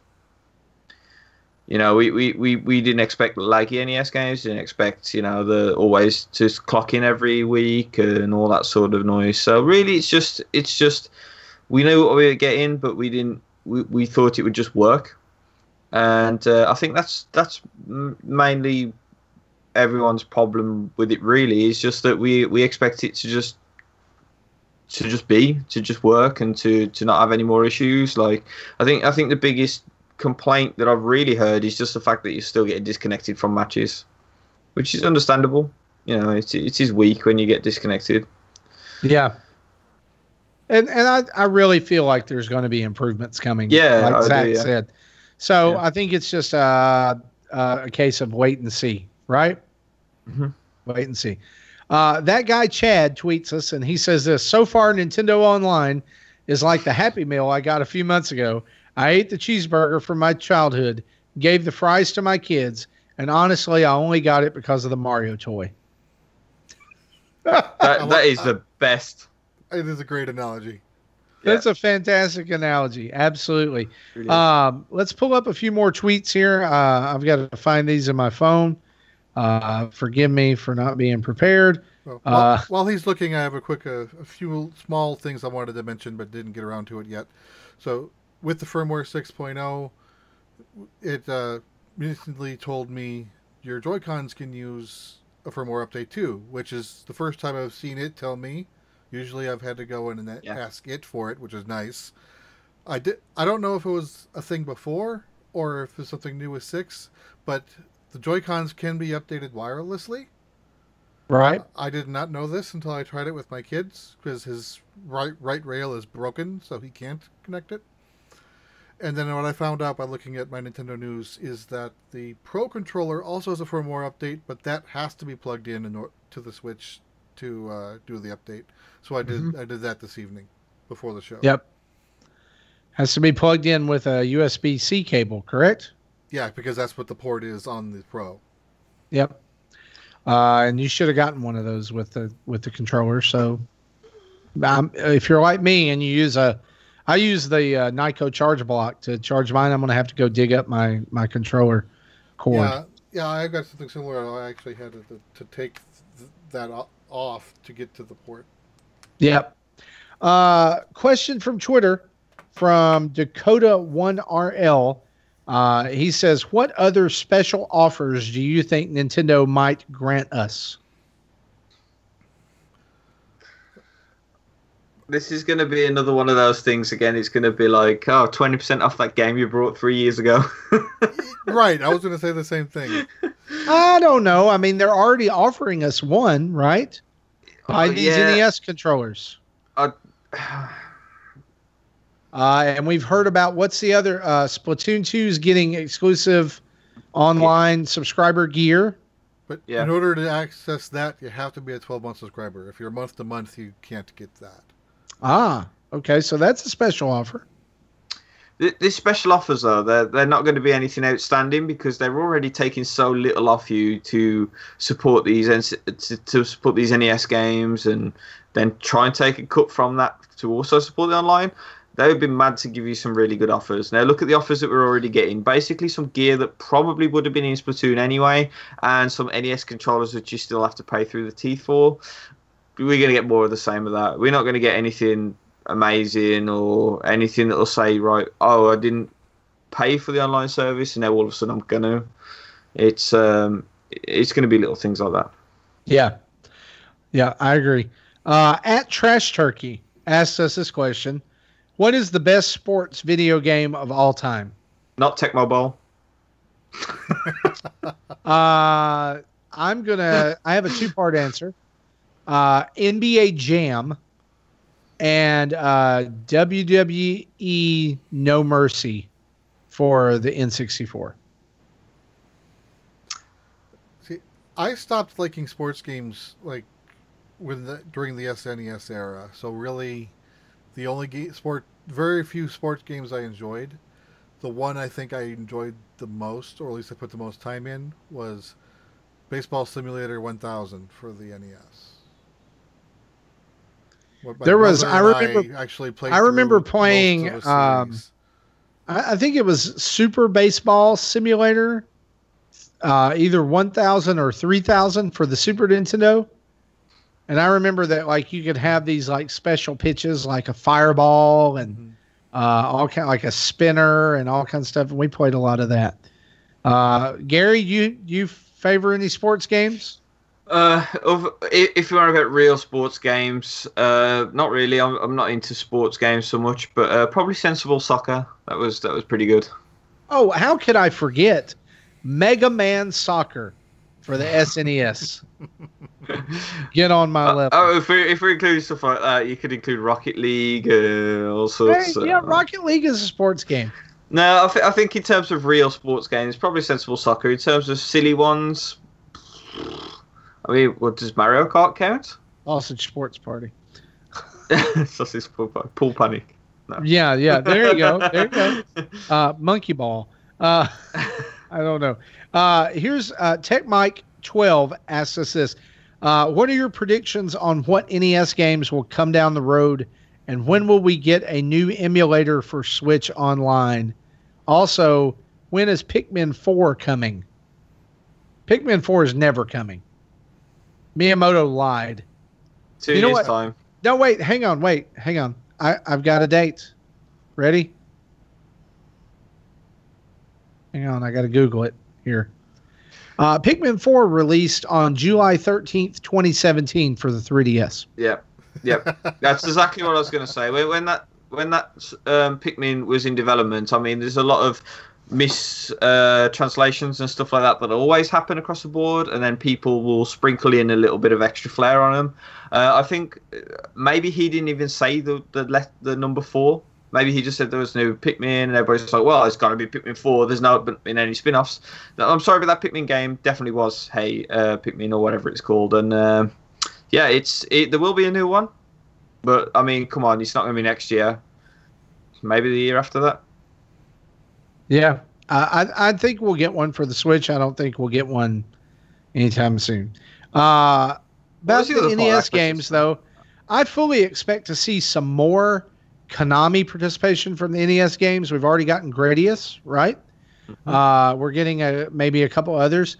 What I would really love to see is some of those old obscure NES games that haven't come out in a while. Like, why does Nintendo hate Kung Fu? Where's Kung Fu? It's because they want you to fight in the streets as the urban champion instead. No, I don't want to be the urban champion. I want to play Kung Fu. I want to get that music. That. I don't. If I remember the story, I don't think Nintendo has the rights to Kung Fu. Someone else does. I read online somewhere this week that the game had a celebrity sponsor, or it was based off a celebrity in Japan, like and they changed it when they brought it over here. I don't know, and that like the rights are tied up in that. To answer your question, Tech Mike, I think we'll be playing a new emulator this time next year. I think we'll be playing SNES games. So I think Nintendo's dipped their toe in the water with this because they quickly retracted from the Super Nintendo. You know, they said Switch Online will feature NES and Super NES games, and then all of a sudden they were like, oh, no, just NES. And I think the reason is they're dipping their toe, seeing what it's like, and then they're going to assess the market and decide, well, shall we sell the Super Nintendo games as a bundle, or shall we give them in the online service? Or shall we introduce another tier to the online service, which is going to be $50 for the year, and that'll include the Super Nintendo?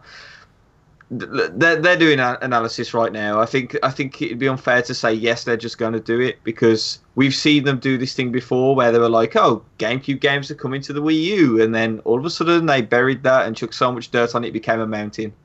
So I'm going to pause right here. We just received a tweet from Zach Erickson. Yes. At Zach Erickson on Twitter, so you can go tell him how wrong he is when he says this, by the way. He says this: the fact that the discussion of great sports games didn't include Blades of Steel just shows how far downhill Nintendo Dads is going. Well, anyway, let's move on. Is this because we don't have any Canadians on this podcast? That's right. Not tonight. Not tonight. No, that's why soccer came up. Right. But ice hockey didn't. Yeah, that's probably. The only hockey game I've ever played is NHL Hits. Yeah, Zach and Tim are both all spamming in the chat. Blades of Steel, Blades of Steel, Blades of Steel. Mark, is it bad when both of our moderators are the ones spamming the channel?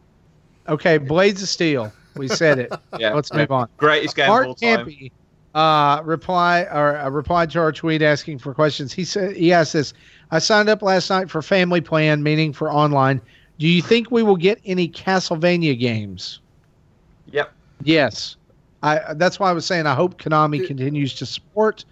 I believe we will get at least one Castlevania game there. I want to say yes, asterisk. If they do what you said you wanted them to do earlier in the show, the answer is no, because they want to sell you a bundle, not just give it to you for free. Right. I agree with that. This is why we don't have any Mega Man games here, because you can buy them already. I guarantee you Mega Man games will show up on that NES. I don't think so. I don't think they ever will, because you can buy them.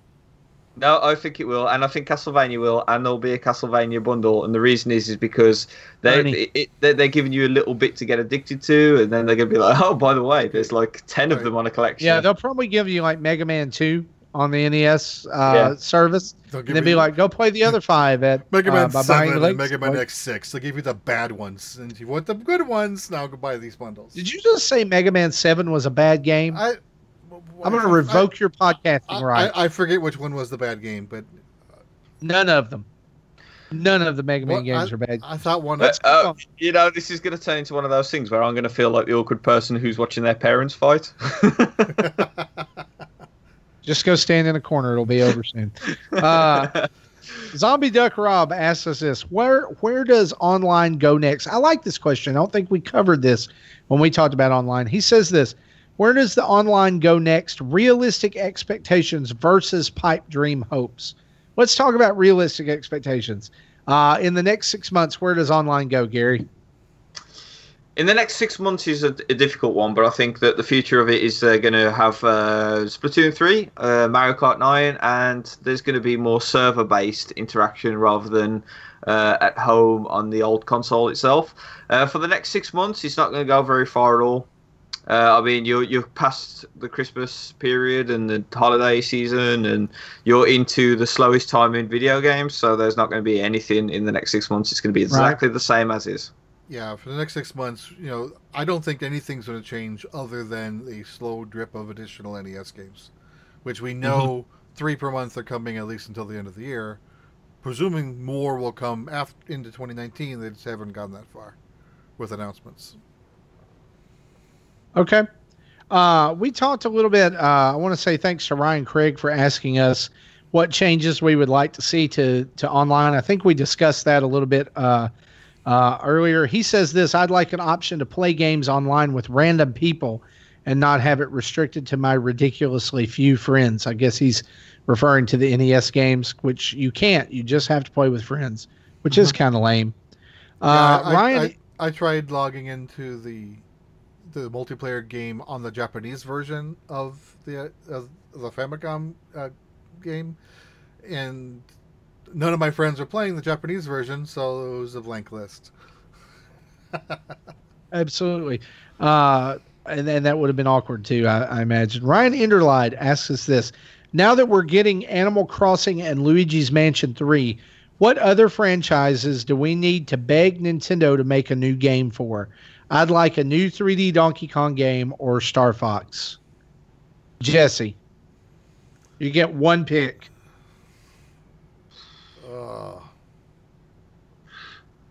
I can't even think of anything off the top of my head. Gary, you get one pick.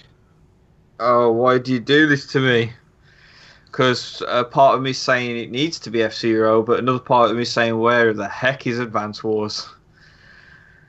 I'm gonna go. You pick one, I'll pick the other. Okay, I'm going F-Zero. I'm going Advance Wars. There we go. Advance Wars was my original answer.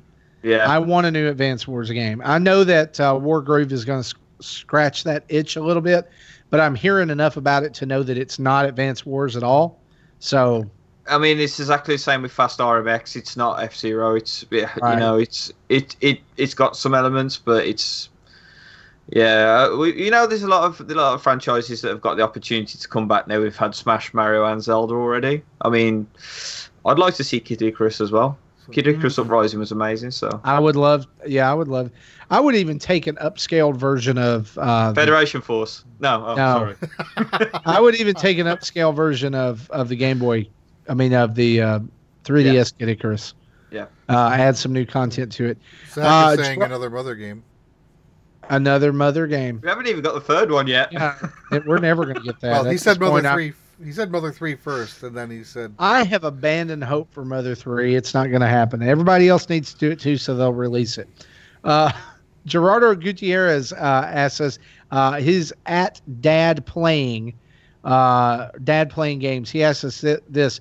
Your thoughts on being able to share games across multiple Switches via the latest update? Will you consider going all digital now to allow games to be played at the same time on 2 different Switches, or will physical releases still be preferable?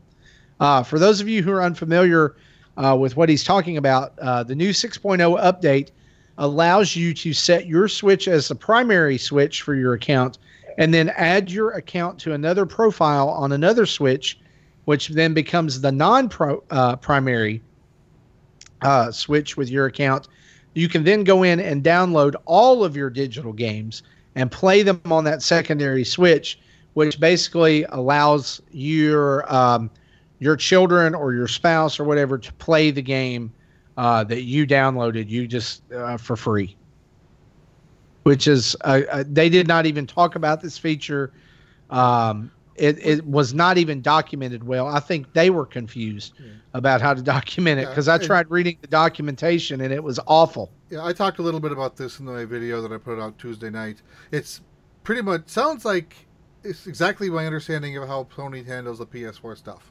So if you have a game on your primary, then all accounts on that system can play it.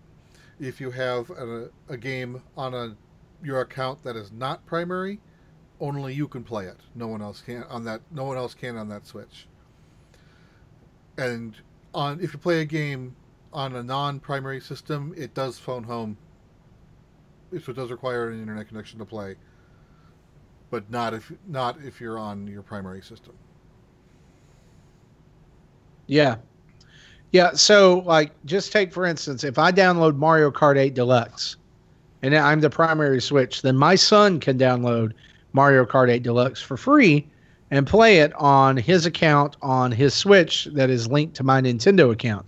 The only problem with this is that the game constantly pings the server or pings Nintendo's online to be sure that it's connected. If at any time it demonstrates that it's not connected, the game ends or locks up and says you must connect to the internet to continue to play this. It doesn't mean that it's not streaming the game. The game is downloaded to your Switch. It just requires online to be able to do this. It's a little weird implementation. For me, it's not going to work. A lot of you who listen know my internet situation, so it's not going to work for me. But for those of you who actually live in the 1990s and above, it probably will be a great solution for a lot of families. It's not designed to be a game sharing mechanism. But people turn it into that. So if you trust the people you do that with, so you don't. Oh, absolutely. Yeah, do not allow people to abuse that for you, because people will do that. They will abuse it. Just a couple of ones from over on our Patreon, and we'll wrap up with these over on from our patrons. I'm sorry. Let's move over there and talk to some of these. We asked the same question: what are your comments and different things like that? I'm pulling these up as I speak. Somehow the window got closed. Isn't that fun? And now Patreon's being slow. I love when this happens. All right. So, hey, by the way, you can go over to patreon.com/Nintendo Dads, and for as little as $1 a month, you can become a patron of the show. Here we go. Shell Shock Prime asks us this: with Capcom's Beat 'em Up bundle out, what should be the next Capcom compilation that's not Mega Man or Street Fighter? Do we want to say Disney Afternoon? I was just game's gonna say already Disney. out. Yes, I want that one. Yeah. I would think this question is more directed at one that doesn't exist yet. Right, which is why I kind of prefaced it with the "Do we want to Right. say that?" Gary, you said something? Yeah, it's either going to be Disney or the Capcom Zelda collection. Oracle of Ages, Oracle of Seasons, right? And the Four Swords and Minish Cap. Minish Cap was also Capcom. Yeah, that's right. I'm going to say Breath of Fire collection. Ooh, good choice. I think that's probably inevitable. I would love to see that happen. At least the first 3 games. The first 3 came out on Super Nintendo, correct? I believe so. Those are great little RPGs. Love them. I would really love to see that happen. Dan Caparello asks us this: I don't know how it happened, but Nintendo got me playing NES games again. I even ordered those goofy NEScon controllers. Who else is weirdly hyped for playing NES games online? And you heard our reaction earlier in the show. I am. I think it's a pretty cool feature. I'm just happy to be able to play Mario 3 on my Switch whenever I want to. Yeah, I ordered the controllers more just as the collectible because I probably won't play NES games much after this newness wears off. Because of the 20 games, I think like only 3 or 4 of them are really playable. The others are kind of garbage. So I put more time into Dr. Mario than I did. They definitely went with more. I described this earlier tonight.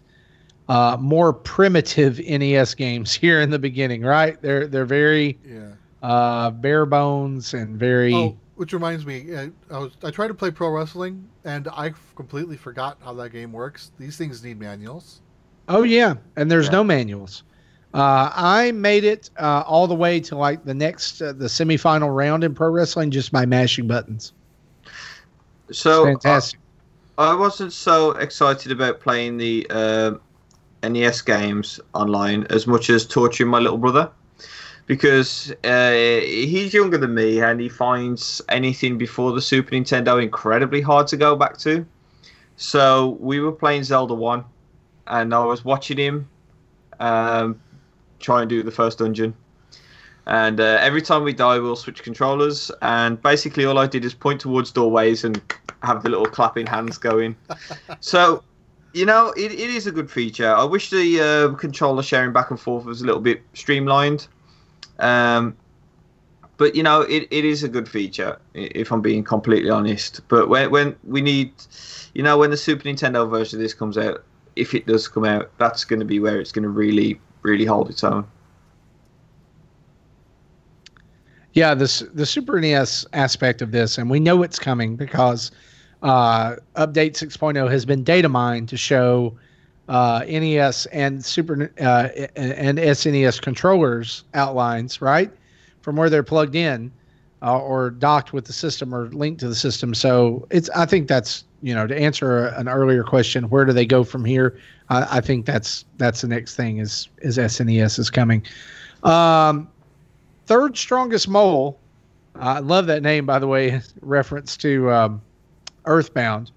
He asks us this: are there any genres / series you just couldn't get into, and what would it take for you to give them another try?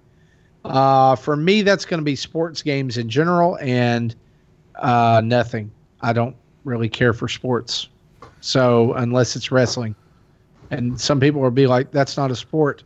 Okay, cool. I still like wrestling games. I did love NBA Jam back in the day. If they made another game that was simple, easy to pick up like that, didn't have a whole lot of rules and complications, that's going to hook me. Yeah, I remember liking NBA Jam mainly because I was in college at that point and actually had a community to play with. So if I was just playing that single player, I would have been bored really quick. But it's the community that keeps games like that going. And I do agree in general, sports games, after, including some NES games, but especially after NES games, the control schemes just got too complicated for what I could handle. So I started playing sports games like on the Intellivision with baseball and football, and I liked those games. They were simple, even with that funky Intellivision controller with 12 buttons on a keypad and a disc. What about you, Gary? Sports games, the same. But for the sake of having a different conversation and a bit of variety, I'm going to say Animal Crossing, because I buy that game every single time it comes out and I still can never get into it. But somehow, and the new one, it got announced. So I was like, oh, here we go again, Animal Crossing. And you're going to buy it. I'm going to buy this. I think I'm going to get it. I think this time it's going to be different. Well, it's the same game every time, but still. Yeah, it's a tough one because, my real answer is going to be sports games or realistically mobile games. And it's not anything to do with the actual games with mobile. It's just the being on mobile. It's just something that I'll pick up my phone and get distracted by Twitter or Facebook or YouTube or music or podcasts over games. So, yeah, that's just notification management. Lots to distract there, right? Mm-hmm. Community manager Tim Off asked us this question. Around E3 2016, I started listening to Nintendo Dads. In July of 2016, I posted my first question to you guys, which I thought would be cool to find out if your answers have changed and how Marty and Gary would answer. How do you balance your jobs, time with family, gaming, podcasts, and other stuff? How are you able to find time to game? I used to game after all the kids went to bed and only get a few hours of sleep when I was a younger dad. But now I find that after the kids are in bed, I'm ready for sleep. Basically, what time management methodologies are you using? What kind of timey-wimey tricks do you use? I'll speak to this first.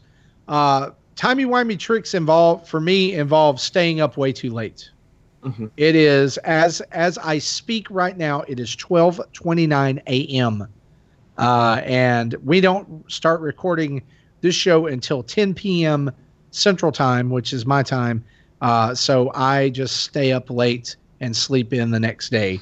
And that then I also I work Sundays because a lot of you know I'm a pastor. So I work a lot of Sundays. So Fridays I have off. So while a lot of people are working and I'm just able to like be at home and spend time on the Switch, my gaming time had actually declined until I got the Switch because of having to be tethered to a TV. So now being able to take it with me, I can play, and get in a quick game here at my office or make a little progression when things are slow, or sit and watch TV and play at the same time. Or I can play when I take my son to swimming lessons. There's a lot more possibilities for fitting that in. And so I have to just kind of catch it as I can during the day, right? So that's why I'm not playing a lot of long-term games anymore, like JRPGs and things like that. And amazingly, I finished Breath of the Wild, but that was because I had to just focus on that one game and get it when I could. What about you, Gary? Strategies? I'm just about to start university, and it's from home.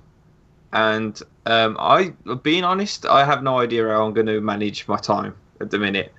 Right now, I've got this show, which I contribute to the YouTube as well. I've got the Nintendo Village, which I do written articles, manage the website, and stuff for that. And then I've got a full-time job. And when I get home, my other half goes to work, so it's just me and the daughter. It's incredibly hard to balance time. And yet, somehow we all manage to do it. You know, whether we want more time to ourselves or not, it's basically just multitask or stay up late. That's all I could say. What about you, Jesse? Yeah, I don't remember how I answered this the last time, but I have very little time to play games lately because my kids are older. The older two don't yet drive, so I still have to drive them around to school and work and whatever they're doing. So like my daughter works like in school childcare before school and after school. So I drop her off at before 7 o'clock and pick her up at 8, and then have to drop her off again at 2:30 and then pick her up at 6 while I'm trying to work in the middle of the day, normal time. And then I'm doing practice driving with her because she's got her permit, so that takes up a lot of my afternoons. And when we do Pokemon Go stuff while we're doing the practice driving, so that's why I haven't been playing any big meaty games because I have no time to do it, even with the Switch. So I've been playing the smaller games like Minute, the NES games, the Blossom Tales, the puzzle games. Are like that's the things you can pick up and just play for 5 minutes when I need to take a breather. Awesome, yeah. And I think the overarching thing that I'm hearing here is bite-sized chunks of gaming, right? Mm-hmm. Yes. So the Switch is definitely going to be helpful and be a friend to you in that. And I hope that you're able to get in some of those bite-sized chunks. Just a comment here. Bruce Patterson says, I don't have any questions at this time. I'm too busy working overtime to pay for those NES controllers. Also, let's not forget how awesome the suspending the games is on the Switch, which just helped out massively. Yeah, suspending games, no matter what you're playing. I mean, these new NES games work. They even have suspend points that you can save and load up later, or you can just suspend the app as it is, just like any other game. Last question. This is what we're going to end the show on. Eric Plunk, friend of the show, he asked us, what's something crazy or innovative you'd like to see in the new Animal Crossing? My crazy wishful thinking idea would be GameCube games making their Switch debut in Animal Crossing, just like NES games were featured in the original game. Wait a minute. What if the original Animal Crossing were in the new one, Animal Crossingception? That would get pretty beefy because those GameCube games are $1.50 each. Yeah. There would have to be a very limited selection of those, right?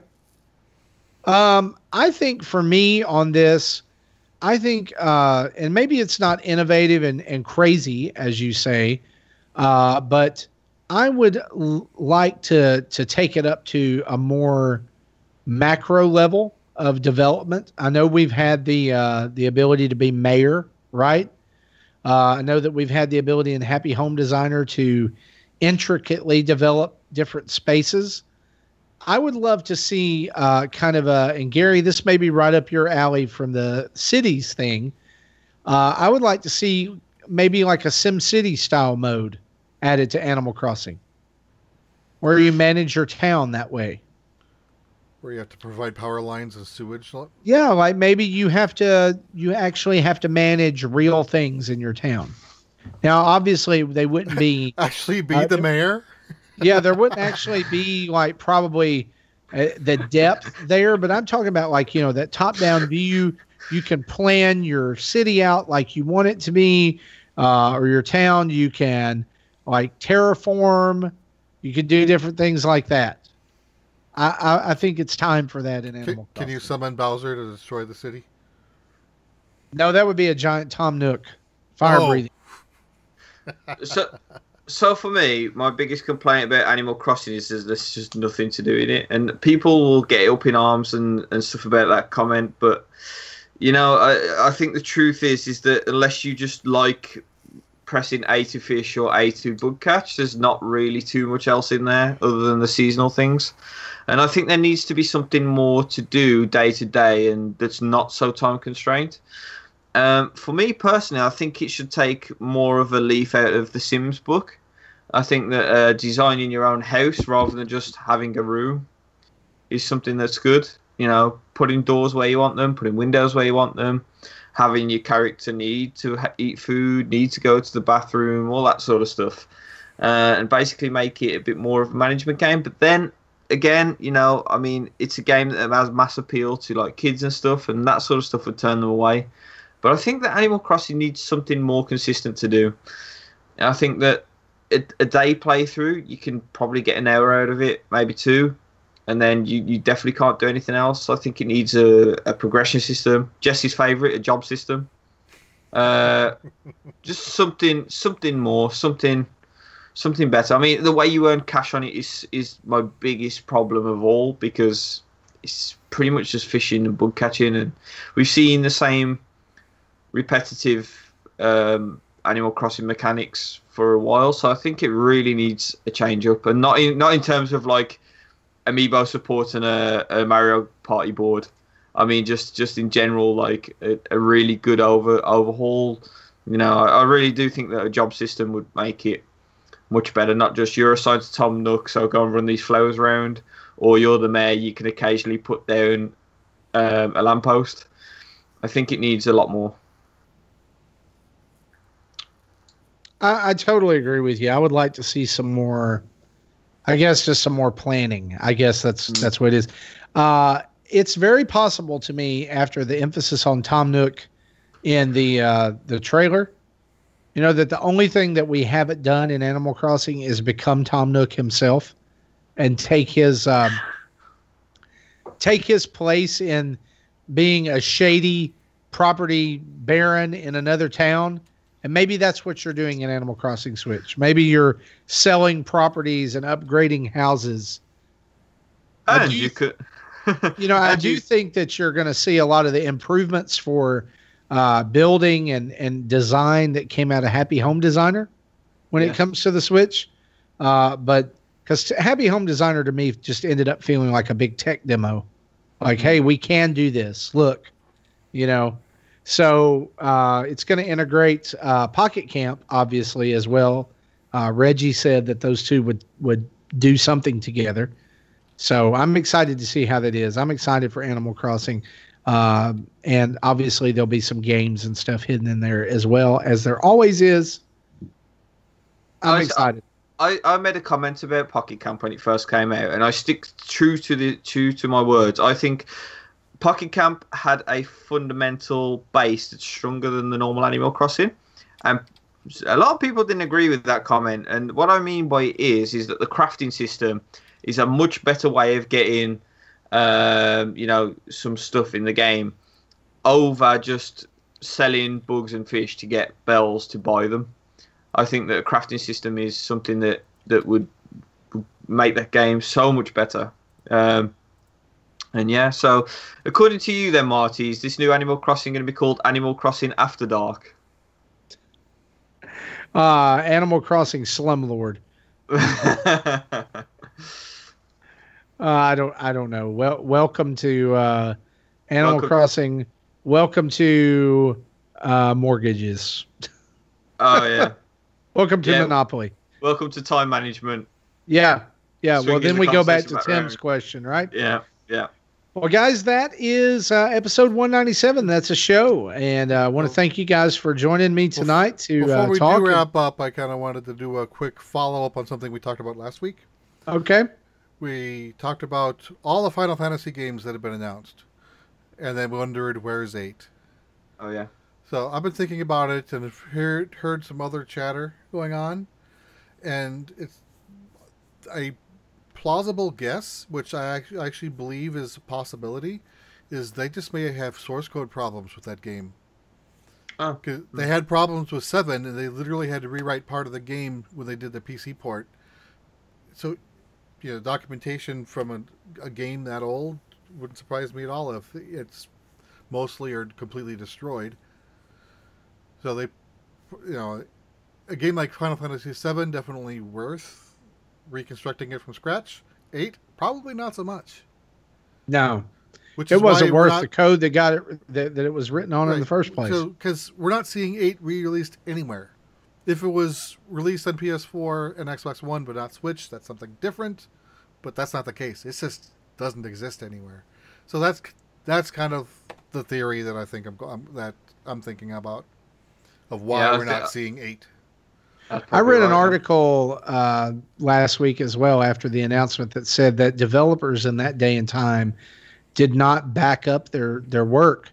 That the project was released and it was all right. Dump all the code and let's move on to the next one. Right. And so much so that when Final Fantasy was released on the PC, they had to go back because the code that got sent to the developers of the PC version was like a beta version of Final Fantasy VII that had all these bugs and all this extra stuff in it. Yep. They didn't even have the original source code. Right. So one of the most beloved RPGs of all time, and they didn't even have the source code for it.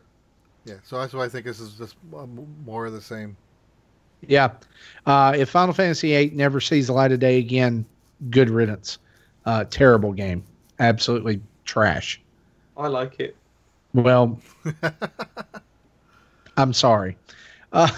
Anyway, guys, like I was saying, that's been episode 197. Thanks for joining us tonight. We want to say a huge thanks to our Patreon producers, David White, Dave Ernsberger, and Timothy Off for helping us out, but also huge thanks to each and every one of our patrons for all the support you give us and interacting with us over on the Discord. We love it, and we're so glad you're a part of it. Continue to watch our Patreon for changes coming in the next few days. in weeks, and watch out for Retro Rewind when it launches very soon as well. You can follow us on social media at Nintendo Dads. That's Facebook, Twitter, Instagram, YouTube, Twitch, anywhere you can be social. We're there at Nintendo Dads. You can email us at nintendodads@gmail.com. You can call in and leave a voicemail at 92925/NDADS or 929-256-3237. And if you want to buy sweet Nintendo Dads merchandise, go to tiny.cc/Nintendo Dads store, all lowercase. Big thanks to OC Remix for the music throughout the show. And thanks to Carter Johnson and Adam Leonard for all the sweet art they have done for us. Download this show every Friday from iTunes, Stitcher, and Google Play. And be sure to go check us out on VG Tribune. And we want to say thank you, before we forget, for all of the awesome T-shirt entries that we've had for our T-shirt contest. You have one more day to get those in. Tomorrow, today, as you hear this, September 21st is the deadline. And we'll be throwing those up for voting here very soon. Super impressed by all those guys. You've done amazing work, and we're excited to share all those with you very, very soon. For me, for Gary, for Jesse, and Justin, and Zach, that has been episode 197. Bye-bye. Bye.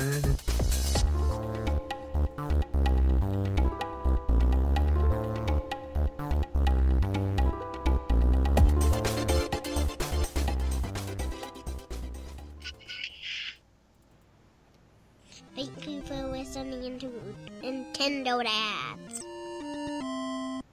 Please understand. Wobble Puffet? Wobble Buffet?